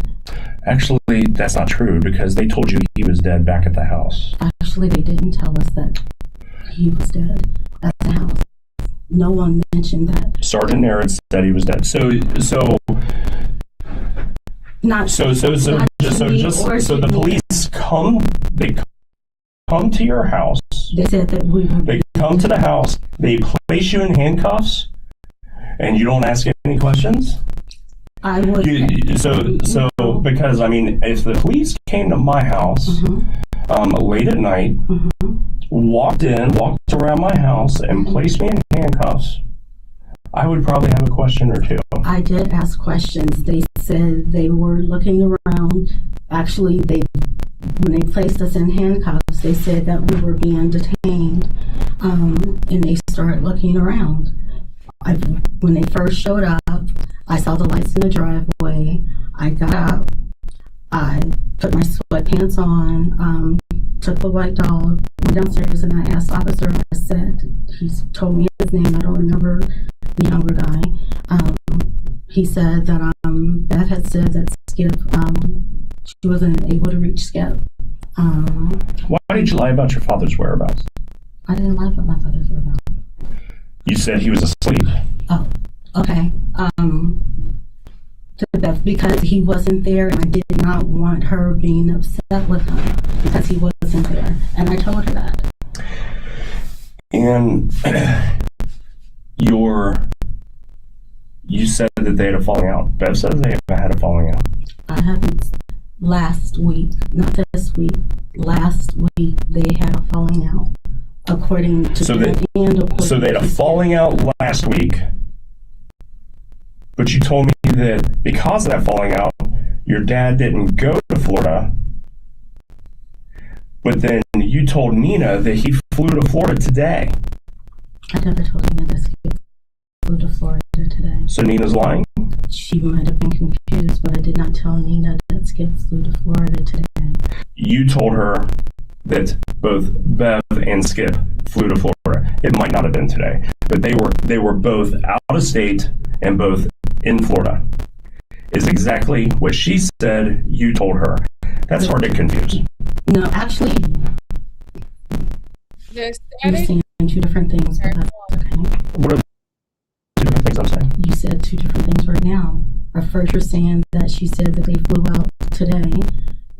I said maybe she didn't. Maybe she didn't say today. Maybe I misunderstood that. But you did say that you told her that the two of them did fly to Florida, and that's why you were moving in the house today, because you originally told her that you weren't moving until Sunday.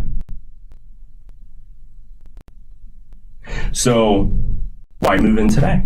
You told her you weren't going to move until Sunday. I never said that. You weren't going to move until Sunday. So she's lying again? I'm not saying she's lying. I'm not saying that. Well, why would she say that? So when we test all the blood that is in the foyer, and it's not your blood and it's his blood, what is... I can't explain his blood. I can explain my blood. I can't explain his blood. You realize your phone tracks everywhere you go. Yeah, I don't know why it's a staticky. We're not having a storm today, hopefully, because we have storms all the time. So I don't know why is it getting a little staticky. It's okay on my end. I just figured let me just talk a little bit. Maybe it will correct itself. But yeah, she's getting caught in a lot of stuff. Beth, I guess, is the wife or her mom, right? And she told her mom that he was asleep.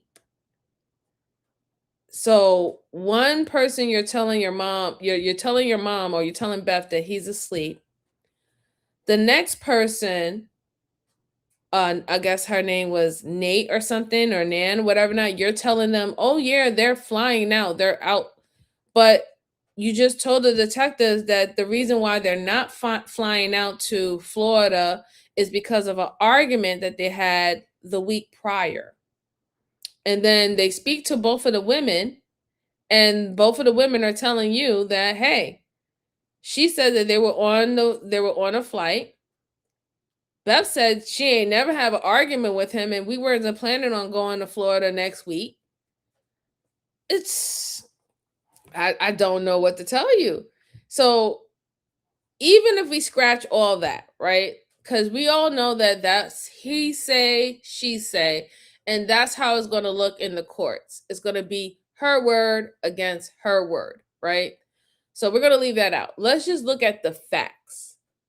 The facts is that your father was found in his house, rolled up in I guess covers, comforters, garbage can, whatever. He was rolled up. He was stabbed numerous of times, and he's at the bottom of the stairs of your basement. Let's look at the other fact. You was supposed to be moving in on Sunday. You decided that you was moving in today. You wouldn't even go pick up your child because you said that there was too much stuff in the car, so it wasn't no room for her to sit. So you just told her to go hang out at McDonald's with her friends and all that stuff. And even your own child said that that's a lie. Your own child said that that was a lie, right? You said that you fell and you was unconscious. Normally, if you fall and you hit your head and you're unconscious, you have a lump, you have a swelling or something on the top of your head, on your temple, your jaw, whatever. You're gonna find some type of sign that you had blunt force trauma, done to your head. You don't show any signs of that. You're showing all cognitive thought. You're speaking eloquently, if you want to say that. I don't consider her eloquent, but she is speaking eloquently, right? We can't deny that. She's speaking fine. So again, this all happened within a couple of hours right now. You telling me you was in the house the whole entire time and you was moving and you didn't go and check to see where Skip was. You didn't go to see if he was okay. You sat up there and you lied to Beth and said that, yeah, he's sleeping, but I'm moving. You're moving in earlier than when you were supposed to move in, like I guess 2 or 3 days earlier than when you were supposed to move in. And all of this transpired within 24 hours. And now you're sitting in front of these detectives. They came to the house. They detained you and your daughter, I think, or who else? I think it was the daughter.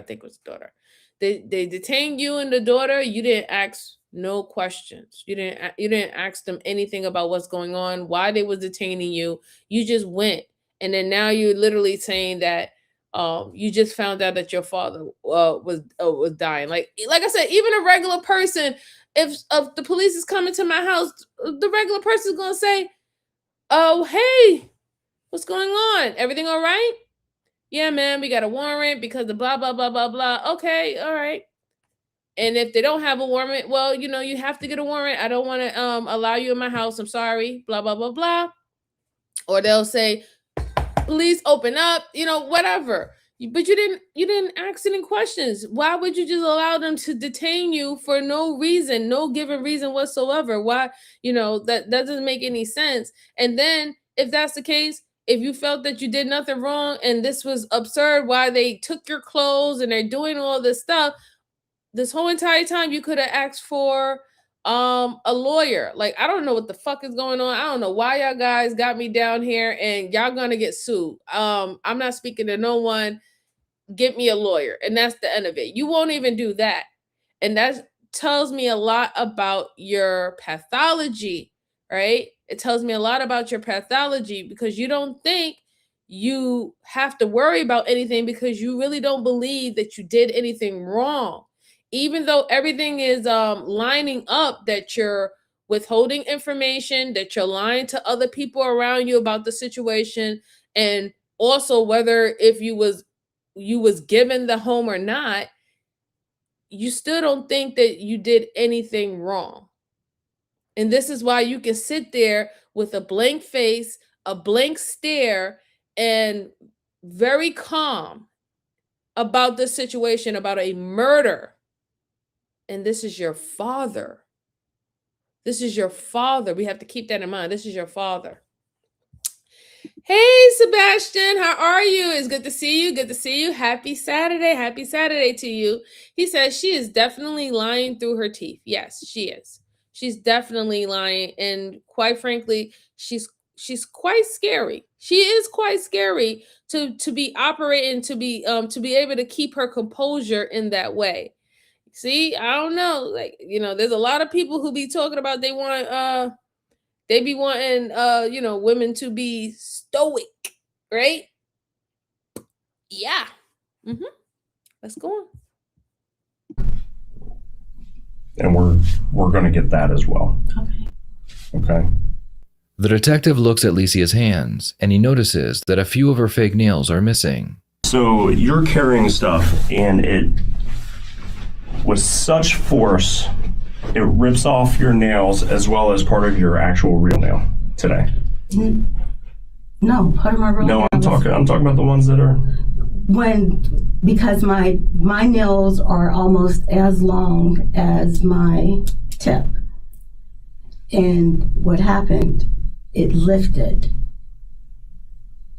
And when it came off, it pulled my nail off, because when you do gels, your nails are attached to them, especially when they grow out like this. So if I were to hit my nail right now, my real nail will come off with my tip. That's just what happens. So your father was stabbed in the throat. Shout out to you. Happy Saturday. Okay, he has a huge puncture. Thank you so much for the $5. I truly that would create a lot of blood loss. I truly appreciate it. Once again, we see no emotion as the detective tells Licia the horrifying details of her father's murder. I know you tried to clean up all the blood in the foyer, but it gets down in the cracks of the wood. It's actually all over the walls. You missed a lot of spots. I only cleaned up. So, because you haven't said that he was bleeding at all. You just said you were bleeding. So, for when I was bleeding, yes. Right. I didn't know that Skip was bleeding. Well, he had a hole in his throat. You just told me that. You knew he had a hole in his throat because you put it there. No, I did not. No, I did not. I did not know that Skip was hurt. Skip was injured until you sat here and told me this when we were talking a few minutes ago. Hold on. So, listen to the story that you're telling. Mm-hmm. You have told Nina that your father is in Florida. Per what she's saying, mm-hmm. You tell your stepmother that he's asleep. His phone is off. No one is answering the house phone. When I heard the house phone, there was blood everywhere. You have injuries yourself. From moving, yes. And your father is dead in the basement, wrapped in blankets. He was drugged down the steps, and he has stab wounds, specifically a puncture in his throat.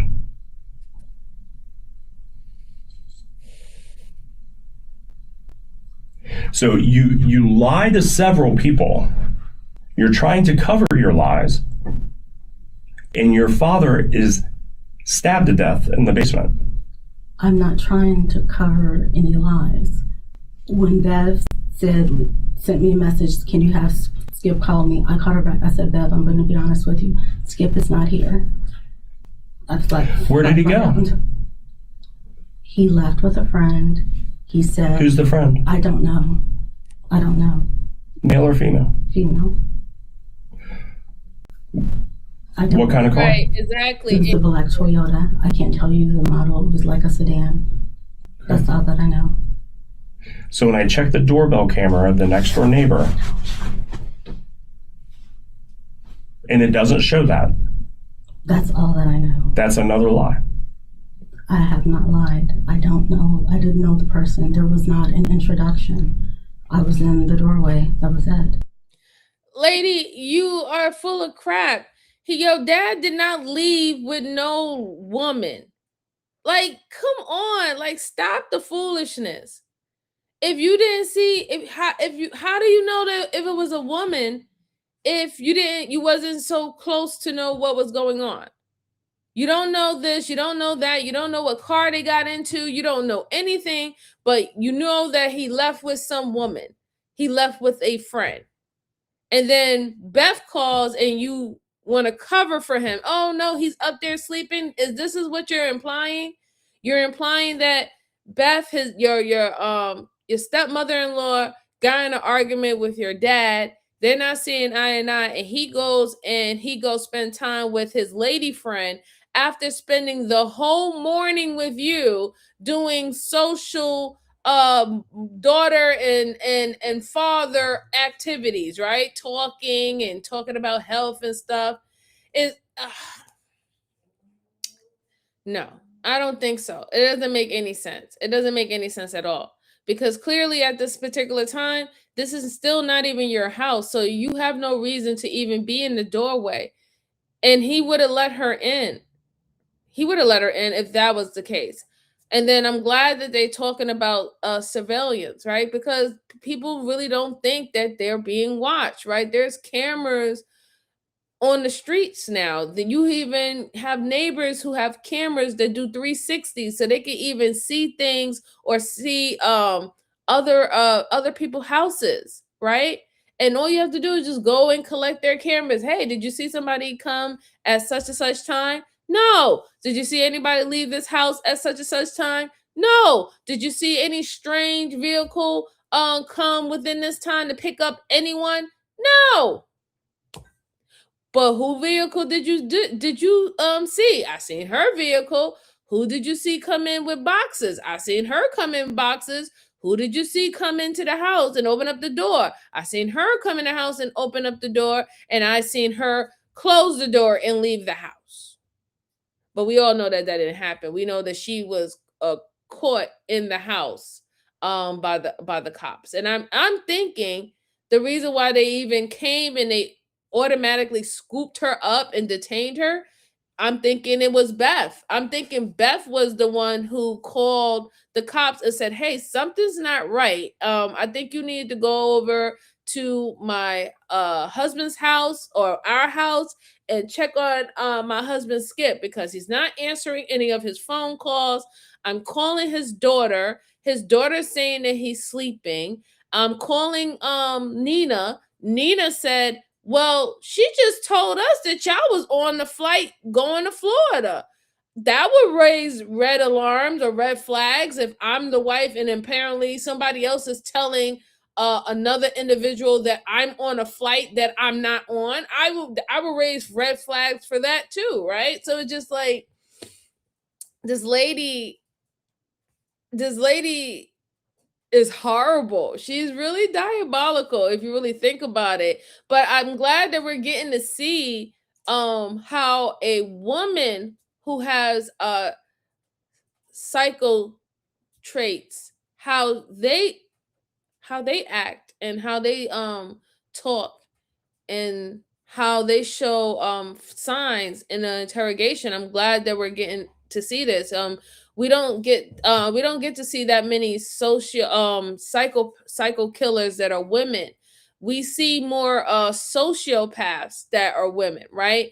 Full range of emotion, 0 to 100, up and down, within a conversation. We'll see more of sociopath traits than psychopath traits. Normally we always see that in men, but now to actually see a psychopath trait in a woman is very how can I put it, refreshing, and not in a like creepy, a creepy kind of way, but it's just refreshing to see the other side. That's what I mean. Let's see. 813 said if you wasn't introduced, right? We Unlocked said, ain't that called manipulation? My vocabulary. Yes, it is manipulating. She's definitely manipulating, or trying to anyway. Sebastian says she's a terrible liar. She is. 813 said, moving stuff in the house, but you don't speak to someone pulling up. Right. That doesn't make any sense. You're moving in the house, but you don't see any blood, right? You don't see no blood. You don't see anything. The only blood that you know is supposedly that came from your nose, from the supposedly you hit your head while you tripped and you was moving boxes that knocked off not one but 5 other fingernails. This fall was so hard that not only did it crack your jaw or bruise your jaw, it made your nose bleed, and it knocked off 5 or 6 fingernails all at once. You were unconscious. According to you, you was unconscious, but you was able to come to within, I don't know what, 30 minutes, 45 minutes. You didn't decide to give yourself any aid. I don't see your hand wrapped. You didn't try to wrap your fingers or anything. You don't see anything that shows signs that you had a bad fall. And even if you tried to self-soothe yourself, you didn't do that. And even if you was trying to get any medical assistance, you didn't do that, right? But your father, your poor papa, he's all stabbed up, rolled up, and being dragged downstairs, violating his body. You know, he didn't get no assistance. He didn't get no aid. He didn't get no render of aid, nothing. In fact, you're telling everybody he's out of town. That's terrible. Hey, Ricardo, how are you doing, dear? How you doing? Happy Saturday to you. Happy Saturday. Hope everything's well, dear. Hope everything is well. All right, let's go ahead and finish this on. She's giving me Jeepers Creepers, but let's go. When all you guys got to the house tonight, that you told the kids not to go into the basement. No, I didn't tell the kids. The kids asked if we had a basement. I said yes. I said it's not furnished, it's just storage. Okay. So, and I didn't ask her that. She specifically, she told me that. That's right. She told me that you said, don't go into the basement. No, I did not say not to go into the basement. If there was a basement, I said yes, but it's not furnished like the other house. It's just storage. Okay. Sometimes, guilty suspects will do their best to appear calm because they believe it makes them appear more believable or innocent. In their minds, an innocent person would naturally remain composed, while a guilty one would seem nervous, agitated, or desperate to explain themselves. The problem is, appearing too calm in the face of a devastating accusation may suggest that the suspect is suppressing genuine emotion or detaching psychologically to maintain control. Ironically, the very effort to appear innocent can end up making the suspect look calculated or emotionally cold. Well, then why did you tell Nina that your dad was in Florida? Because originally he was going to go with Bev. He decided he was not going to go. So why? And I thought that Bev had flew into Florida. But you knew he wasn't in Florida. You knew he was here. We didn't speak on that yesterday, not today. Why were you late picking up the kids today? Yesterday? From school? I thought she wasn't getting out until 1:30, so that's why I was late. And so you were moving stuff the entire time until you went and picked her up? Not the entire time, because I was with Skip for part of the time. Okay. You said Skip was helping you move stuff in? Stuff downstairs, yes. The detective shows her a screenshot from a camera a few miles from her father's home. This proves she is lying about spending the entire day unloading her possessions. Licia does what she does best, and she calmly denies the picture is her. You're having trouble keeping all your lies straight. No, I have not lied about anything. You lied about many things. No. I told Bev that Skip was asleep because I didn't want her upset with Skip. He had gone out. He wasn't back. No, you lied because you had killed Skip and he was at the basement steps. No, that you had stabbed him in the neck. No, I did not. Okay? I want a lawyer now. Let's not talk anymore because you're trying to get me to say something that I did not do. Okay. All right. As we see in similar cases, Licia was initially charged with first-degree murder, but she would accept a plea deal from the prosecution. Licia was sentenced to 15 years in prison for murdering her father so she could move into his home. What are your thoughts on this sentence? Was it more or less than she deserved? Please share your thoughts in the comments below. Okay, so she got 15 years because she took a plea deal. And I knew that eventually that she was going to feel the heat and they were starting to bring out more evidence. And when she realized that her lies were not sticking, her calm demeanor wasn't working, she was not in control of the situation, what did she do? The first thing that she said is, you know what, this is done and I want a lawyer, right? Now, my thing is, if you were really about that life, you should have said, I wanted a lawyer from the get-go, but you didn't. And this goes back to her having psycho vibes. Some psycho killers and psychopaths, they have a ego problem, right? A lot of the times when they do harm to people or harm to animals and things of that sort, it's all about a sense of control, and they have detached themselves emotionally to their victims, right?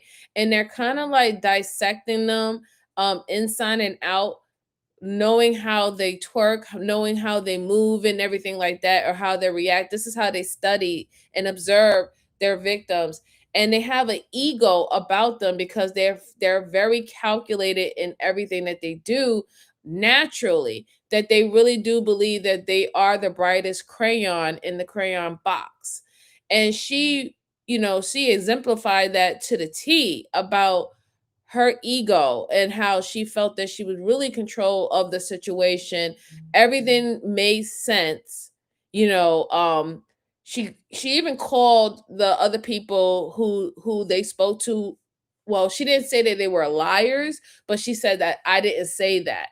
And that was even strategic in her way too, because the first thing normally what people would do is that person is lying. I don't know why that person is lying on me or saying that. She strategically didn't use that verbiage, right? Because she figured that if she was to call them a liar, right, that she was hiding something even more, that she wants them to focus on them and not focus on me. That's what most liars do, right? Focus over here, don't pay attention to what I'm doing. So she feels that her best strategy is I'm not going to demonize anyone in this situation. I'm just going to control the situation with my calmness, my ability to answer questions when they're given to me, and as long as I can make everything seem plausible and reasonable, then I should be okay. When it got to the point where she realized that they were going to put the heat on, and she started to get triggered. She started to feel triggered. That was the first time in the whole situation that we actually even got a glimpse of emotion out of her, right? When she started to get triggered, what happened? It was the end of the interview. From the beginning to the end, she was enjoying the interview the whole entire time. It was mentally stimulating for her. It was ego stimulating for her. She was enjoying the whole interrogation and feeling that she had the upper hand. And she ended the interrogation when she felt that she no longer controlled it, right? I do believe that the 15 years was not enough time. I'm glad that she got something, but the 15 years was not enough time. She murdered her father in cold blood. She had every intention to do that. She set it up, and to me, it seemed like it was premeditated for the fact that you haven't been in touch with your father in 7 years, and then now you reach out to him when you're in dire need because you need a place to stay. And now understanding the nature of y'all relationship, y'all didn't really have one because he was an absentee father. You was like, I'm going to utilize him because I'm in need right now. And at this point, you was like, I don't need him. I just need the house. I just need the house. But she did what, most people would do, who are smart. Just take a plea deal and find one that you can handle. And all she has to do is serve 15 years for pretty much unaliving her father. That's sad. It's really sad, man. Really, really, really sad. Hey, Ricardo, how you doing again? Happy Saturday. Happy Saturday. All right, so that was a real touchy one, but I'm glad, like I said, I'm glad again that we got to see a actual female a psycho killer, and we got to see how they respond in interrogations and stuff like that, and how she was getting a kick out of it, playing battle of the wits with the detectives. So I have one more case for you good folks. This one is shorter, so bear with me. Make sure you're just hitting the like button for me. I truly appreciate it. It definitely helps the channel, or you can hit the down button. It still helps the channel. It keeps me in the algorithm. Share this out to anyone who is interested in reviewing these type of cases. And if you have any cases that you would like to review on this channel, go ahead and put it in the comment section at the end of the live stream. All right. So let's see. Hey dear, hi, how you doing? I'm up north, man. I'm up north, Good to see you. Happy Saturday. Happy Saturday. But I'm up north. Yeah, I'm one of the up north crews. Yeah. So the next and last case that I have for you good folks today is about a mom. A mom tries to do the most unthinkable thing to her child's teen friend. And I wanted to take a look at it because we was having a conversation. Shout out to the Bracy's, right? I definitely go over there and I support that channel. I protect my bro, support my bro as well. We was having kind of some conversations about children and the protection of children, and even sometimes the mindset of how people view children, right? There are people out here who don't view children as innocent or should be protected and guarded at innocence. Some people do believe that children are just little people and they can get the same type of treatment as adults. And we don't even agree that some adults should be treated the way they're supposed to be treated.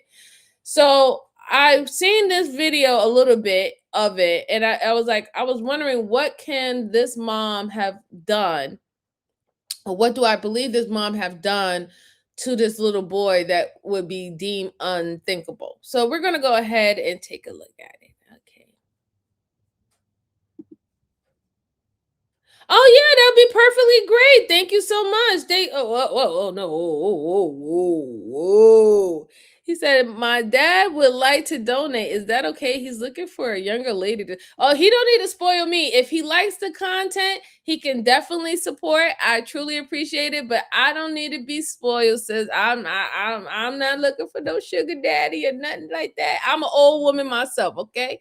Old gang. All right. Auntie over here. Auntie over here. I don't need nobody spoil me. But if he wants to support the channel, I truly appreciate it if he enjoys the content. Thank you so much, sis. Thank you so much. All right. Let me go ahead and pull this up. And here we go. That's so funny about the spoiling, right? Like, I'll tell you later. I'll tell you later after we go over this. Why are we saying we're going to them? And like what? Like, there's no other word for it. It's disgusting. I absolutely agree with you. How old are you? I'm 53. And you are trying to have sex with a 17-year-old child. When deputies are called to check on a teenage boy vacationing in Florida, they make an appalling discovery. His phone reveals that he's been receiving explicit messages from an adult who wants more from him than texting. So, bottom line, I'm going to be honest with you. At this point, we're trying to, because this is sick, figure it out. Oh yeah, it's definitely sick. The following report is based on official police records, and most of the footage has never been seen before until now. Please note that all persons charged with a crime are presumed innocent unless and until proven guilty in a court of law. In the middle of the night on March 29, 2025, a dispatcher receives a call from a distressed woman who appears to be concerned about a 17-year-old boy. Walton County 911, what's the address of the emergency? There's weed, underage kids. This little kid just left. They won't let me in the house. I'm trying to find my son's friend. I don't know where he is. They told me he's in Seaside. I'm going to find him. The caller, 53-year-old Tracy Heinfeld, tells the dispatcher that she's been communicating with the teen and she's taking matters into her own hands. Texted me, said, can you please leave me alone? I said, where are you? I'm on the phone with the cops. Mm-hmm. So I'm going to find out where he is, and I'm going to go get his rear end. Okay. Is he staying with you? No, ma'am, he's not. They're on spring break. Him and my son have been friends since they were in, like, 6th or 7th grade, because they played football together. Mm-hmm. And these kids are down here. Hey, and kids, I have no idea who they are. Is your son with you? No, my son is actually in Orange Beach, which is where I came from to check on him. Oh, wow. Okay. Tracy says she took the late-night trip from Orange Beach, Alabama to Santa Rosa Beach, Florida, nearly a 2-hour drive, in an attempt to check on the boy herself. Where are his parents? I don't know. I'm about to call his mom. What I'm doing is I'm texting him to say I'm calling his mom, and that's gonna freak him out because I'm like his second mother. Mm. Are you parked right outside the address? Yes, ma'am. Okay, just stay in your vehicle for me. How did you find out that he could be at this address, though? Okay. I'm friends with most of my son's friends on social media. I think the deputy may have just pulled it behind me. Okay, go ahead and make contact with him then, all right? Yes. Okay, thank you so much. Yeah, no problem. Bye-bye. Deputies with the Walton County Sheriff's Office arrive, but before they make it to Tracy's car, the teenager in question flags them down, revealing that he's scared of Tracy and shows a text exchange that leaves them deeply disturbed. So why are we calling this young man baby daddy? Baby daddy? We got the whole text feed, the whole Snapchat feed. You know what we're talking about? You know what I'm talking about? What my sergeant is talking about? Let me refresh your mind. And then that way you make it easier for my sergeant. I know. So if you know, why are you playing that game? It was a lapse in judgment. I had a little bit to drink this afternoon, and he was drinking.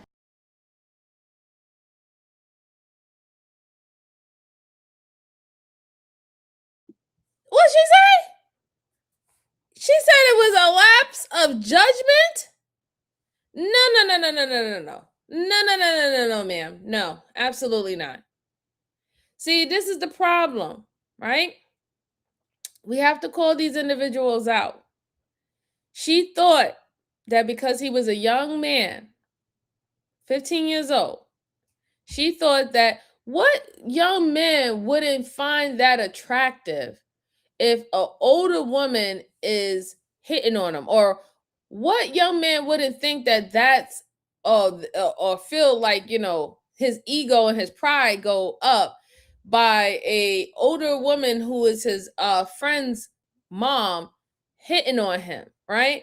And I say that this type of mindset, I mean, people have sick mindsets, but I think a lot of this mindset where some adults get caught in this type of situation is because they hear songs like Stacy's mom has got it going on. She's all I want and I waited so long, right? And they hear movies or seeing movies like The Substitute or The Principal that makes them believe that this is something that young boys are thinking about. Sex. They're in puberty. Sex. We understand there are some boys, some young boys, and probably more than less, who are in their puberty time and who are thinking about sex and they are wanting to seek an experience and things of that sort.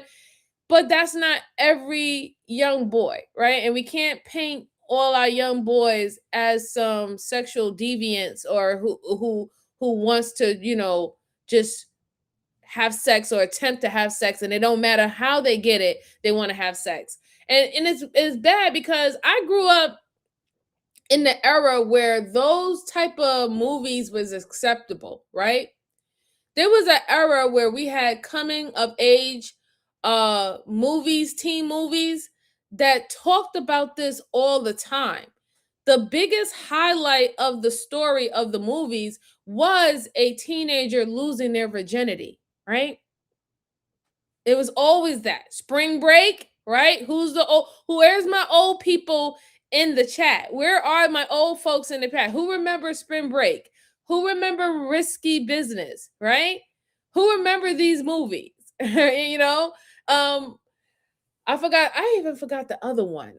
It was Ski Trip, it was Porky's 1, 2, so many of them. But the highlight of it was, you know, kids are young teenagers are sexual, they're in puberty, they want to think about sex.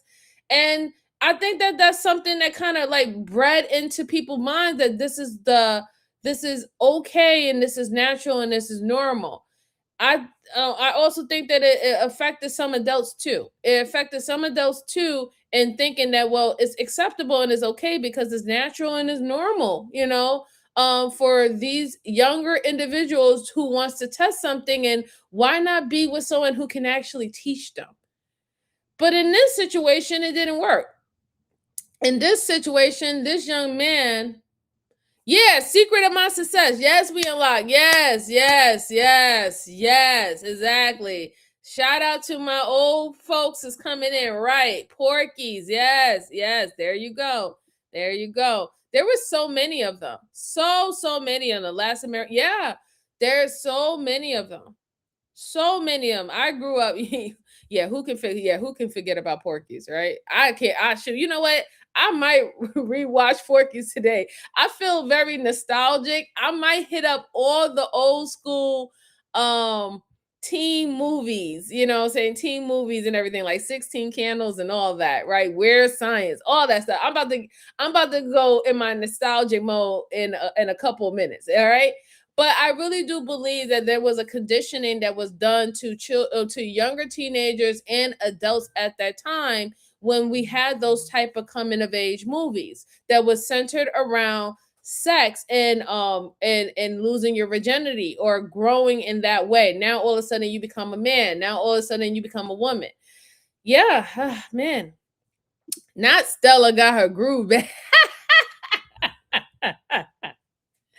Man, don't say that. Don't say that. Listen, Stella need to get her groove back, and that doesn't count, King. You know why that don't count? Because that man, the man that Taye Diggs played, he was a grown man. All right? I'm talking about those ones like the principal, right? The principal was a grown woman, and she was dealing with a student. Right? A student, he ain't even graduate out of high school yet. You know, like those situations. He said, don't get influenced. Lark, you said Animal House. Shalama Ding Ding. Yes, Lark. Yes, absolutely. All right. Hey, Ola, what's going on with you? Happy Saturday. Happy Saturday.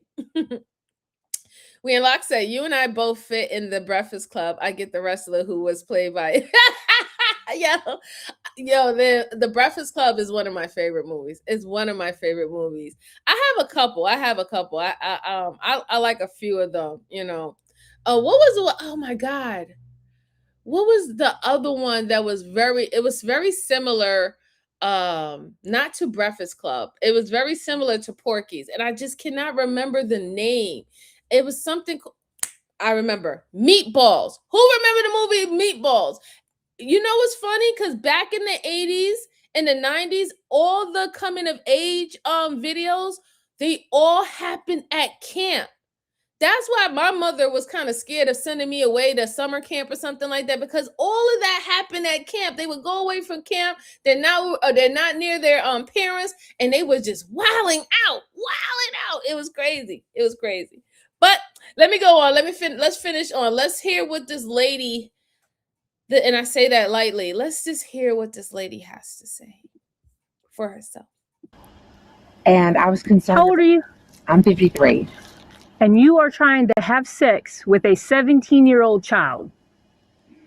And you can't say you weren't. It specifically states in there that you would even take him to the club and buy him liquor or whatever he wanted. I saw the text. Oh, no, ma'am, I did not. Oh, yes, you did. Go ahead and read it to her. According to police records, Tracy began texting the teen earlier that evening. The first text read, "Hey, baby daddy, are you ready for me? I've been a very bad girl. Do you want to be bad with me?"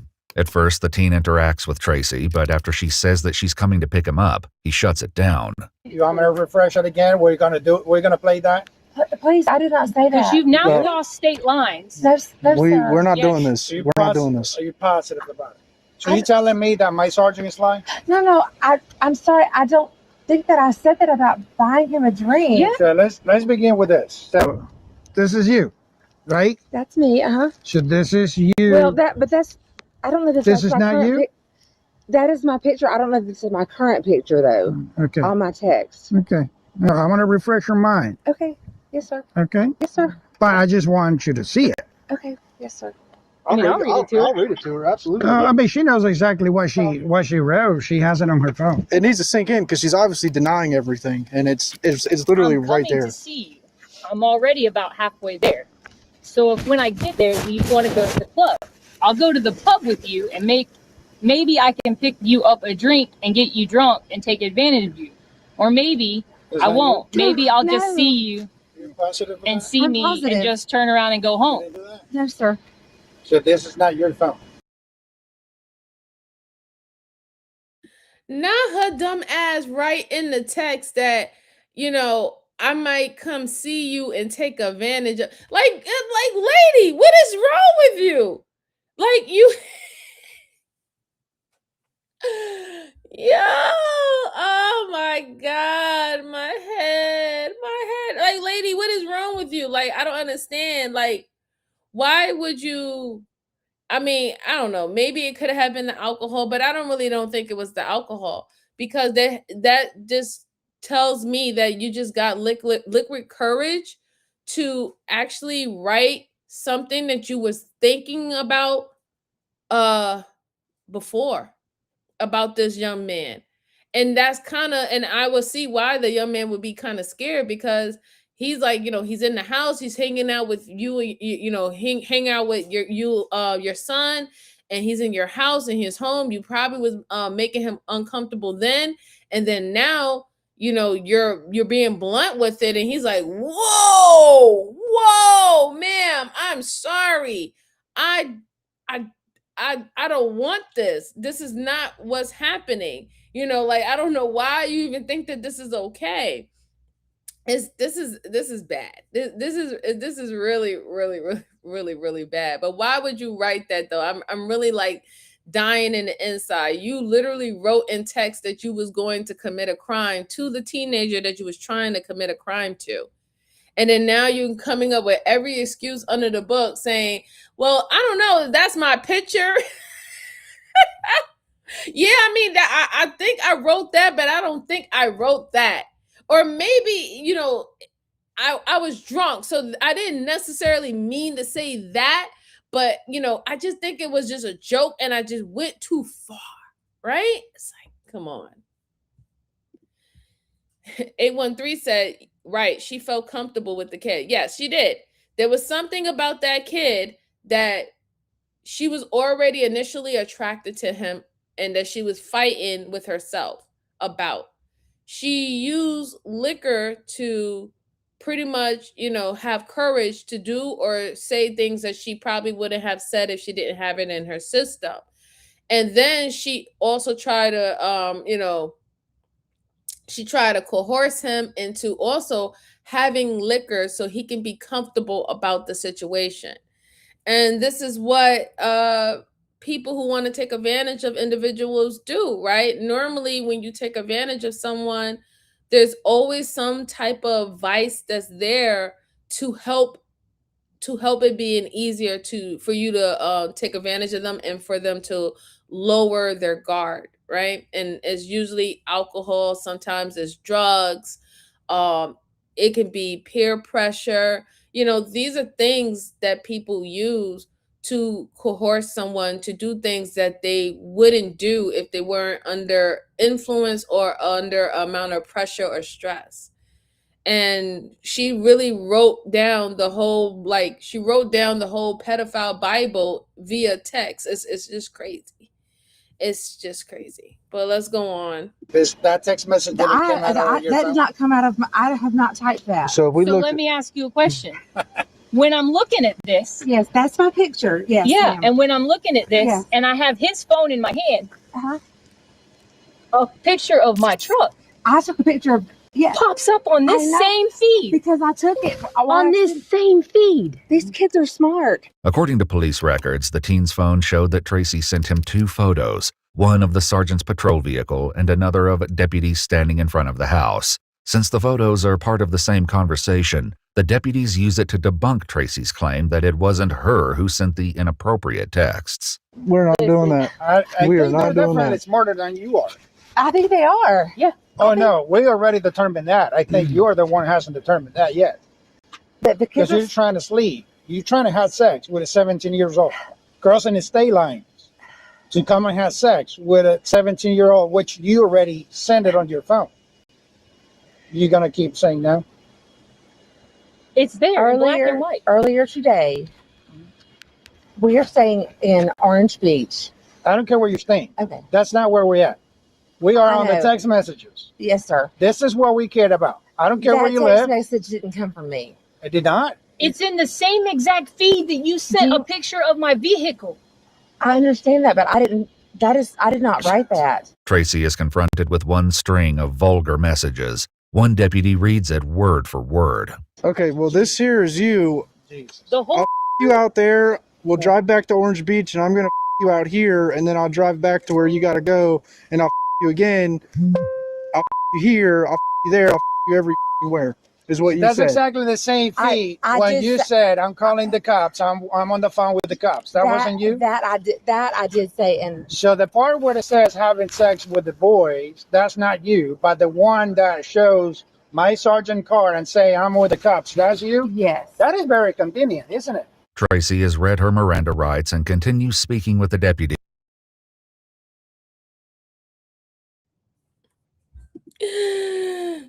Oh God, she should have had just came clean. You were the chosen. She should have just came clean. One. Why? You were the chosen one. Why did you do this to yourself? Why? You were the chosen one. Like, she doesn't understand that she should have had just came clean and said, you know what, I'm sorry. I was completely wrong. I had a wrong change of judgment. If I have to get, if I gotta get arrested, if I have to, see the judge, if I now possibly might have to be put on a sex offender, list, I mean, whatever. You should have had just came clean, right? Because there's no way that you sent him a message or a screenshot of the deputies' cars to let him know, hey, these guys are at my house, they're in front of my house, or I'm speaking with them. But you want them to believe that the other prior text messages that you sent to him, that you was gonna fuck him here and fuck him there and fuck him everywhere, that wasn't you. How do you really believe that they're going to believe that? It wasn't even like you know how some people will close down a particular chat and they will create another one? It wasn't even that. You can't even go off of that. It was literally a whole list of messages that was coming in at certain times, certain feed times. And when the detectives showed up to question you and talk to you, your dumb ass literally screenshotted a picture no, not matter of fact, it wasn't you. It was the boy. He screenshotted the picture of seeing that the cops is in front of your house. And you tell them, oh yeah, I'm speaking to them right now. So that means you were having a conversation with the boy in question. That confirms you were having the conversation with the boy.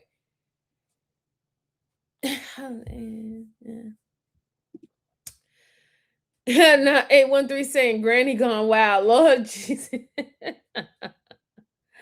Yeah, we unlock a lot of folks are nasty. A lot of folks are nasty. And it ain't only just white folks. There's a lot of folks is nasty. You don't know how many people are doing this, right? There's so many people that are doing this. We are seeing on the news how so many teachers are being caught involved in romantic relationships with their students. We have individuals pushing that a person who's attracted to children shouldn't be looked at a certain way. They have a condition where they're calling them MAPS, right? We have this type of element where people are doing these kind of things, and they're literally they're expecting that the children to be dumb. They're expecting the children to be naive. They're expecting the children to be insecure. They're expecting the children to have problems at home or problems with social relationships. And those are usually the people that become the victim from these type of predators, male or women. They are the ones who they search for, right? They study you, they figure you out, they figure your kids out. And yeah, they start to work their way in, however they can get in, whether they can get in as a friend, whether they can get in as a confidant, whether they can get in, as a mentor, or you name it. They'll find any way to gain access to the person that they want to prey on. Where is this boy parents? I think the boy, when we heard the phone call earlier to the deputies, I think that was the boy's mom. I think that the 17-year-old boy called his parents to let him know, like, yo, I'm at my friend's house, Brad or whatever. Now I'm at what's the name's house, and his mom is tripping. She's literally writing these crazy messages to me that she want to have sex and calling me baby daddy and all this stuff like that. And I'm afraid, because if I'm around her and if I probably don't give her what she wants, she'll try to turn around and say that I'm the one who's trying to sexually assault her or in some way. Maybe that was his fear, because I think he did reach out to someone or reached out to his folks to let them know what's going on and for the cops to go over there. But let's finish it out. This was a short one. Revealing the sickening way this all began. He was in like 6th grade. Okay. I've never thought anything about him whatsoever because he's a child. Okay. He's spent the night at our house a million times. I've taken him everywhere. You haven't done any sexual acts with him before? Oh, absolutely. You haven't made any advances towards him? Okay. No. Never even crossed my mind. Okay. About a year and a half ago, and I think he's in. I was at the doctor's office in Moody, which is where he goes to school. He was homesick, and he popped up something on like Instagram or something. I said, "Hey, how are you feeling?" And he says, "I just want to tell you, I think you're so pretty," and blah blah blah. And I'm like, so was he giving you attention? He did. So he was giving you attention. But that was just that one time, and I said, okay. I just kind of like, I was like, "You're like my son," blah blah blah, and never said anything else about it. And when we would go to football games and stuff, I completely just acted like nothing ever happened. But I need to get to the point of, why are we saying we're gonna them? And like what? Like, there's no other word for it. It's disgusting. I absolutely agree with you. So, Miss Tracy. Yes, sir. Earlier you offered if we could see your phone. Is it all right if I see your phone? Oh, absolutely. Yes, all right, perfect.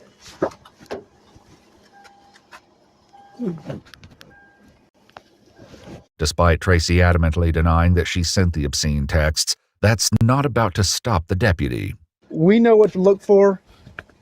I am very thankful for my fiance. She showed me how to recover deleted messages. I'm looking at the messages sent from your phone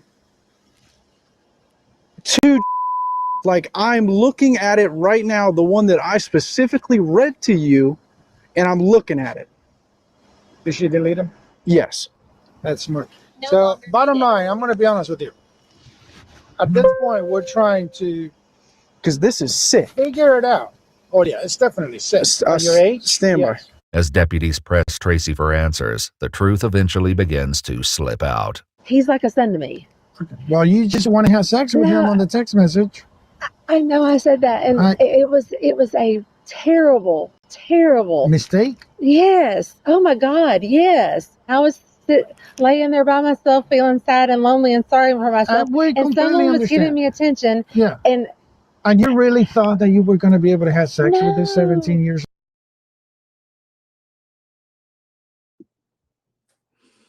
I'm trying to hold back my laugh. That shit was crazy. She said I was sitting there feeling fat and lonely and bad about myself. And he said, I completely understand that. Why would he say that? That was the wrong time to say that. Don't say that. Why would you do that? Why would you say that at that time? Like, he's like, yeah, I agree. I'm like, oh God. That was just so bad. Oh my God, that hurt my head. I'm sorry, guys. I had to stop for that one because he caught me off guard. He said, yes, I completely understand that. You have every right to be feeling that way, but you can't do this though. You can't do this though. Yes. Go ahead and feel bad about yourself. You should have lost weight and all the stuff, and you're lonely, you know, but you can't do that. That shit is fucked up. Sorry, Miss Joanne. I'm sorry for the cussing. My apologies. But he just had me dying laughing right there. I want to cry a little bit because that was just the wrong time to say, yes, I completely understand. That's crazy. 813 said he's been at her house a lot, probably spending the night with her son. Yes, she said that. She did admit. And that's why I said that she had feelings for him in that way prior to her getting liquor courage to actually express herself. She even was hinting the fact that he said that, oh, I think that you're pretty, or he said, oh, you've been really nice or really great to me, whatever not. She took those terms of endearment as if he was sexually attracted to her. And you can obviously see that, or you can, I wouldn't say see, but I would say you can definitely acknowledge that she doesn't feel good about herself. She's just explained that, you know, that this is how she feels about herself, and any inkling of attention or even sexual attention, it made her feel, I guess, like a woman, made her feel like herself again. And that's probably one of the reasons why, you know, she gave in to her insecurities, because I'm not really necessarily getting from her that she tried to make hits at him before, you know, trying to get him or snatch him up before. I don't think that at all. I think that this was that one time that she just went full blown, and she just felt that, you know, he was feeling that way too. It's man, damn. Mistake bullshit, right, Sebastian? Right. Official said, whoa. Whoa, right? Mm-hmm. Yeah, no, Sebastian, don't laugh. But it really did catch me on guard, though. That had me laughing. Like, she was like, I feel fat and lonely and all this stuff. And he was like, well, I understand. Let's go on. No, no. It was just kind of a banter, and it was wrong. It was absolutely wrong. But you drove from Orange all the way here for what? For an adventure? Yes.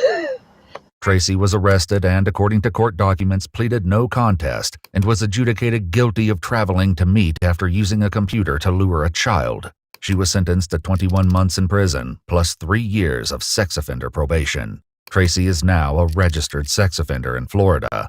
By law, she must also register in her home state of Alabama. There comes a point in life when peace. Yeah, so that one was interesting. I'm glad that she learned her lesson, that you cannot do that. There is no excuse.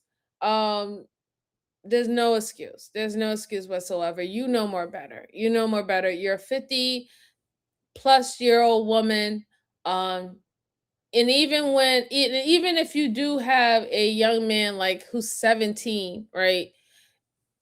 You know, hinting at you that they're interested, you shouldn't find those younger men attractive, especially if you keep on saying that you look at him as his son.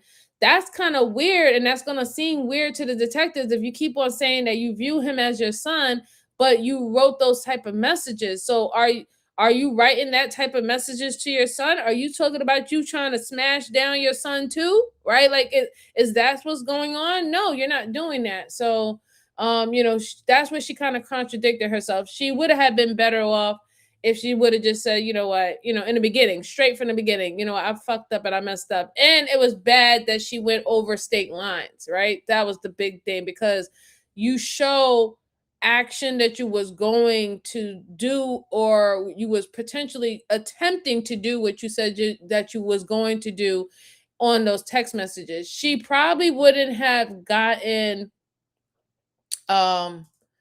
what she got 21 months, I think, or 21 days, I'm not sure. But if she probably would have gotten less if she didn't make the attempt to go over to that young man's house, right? They got her on that.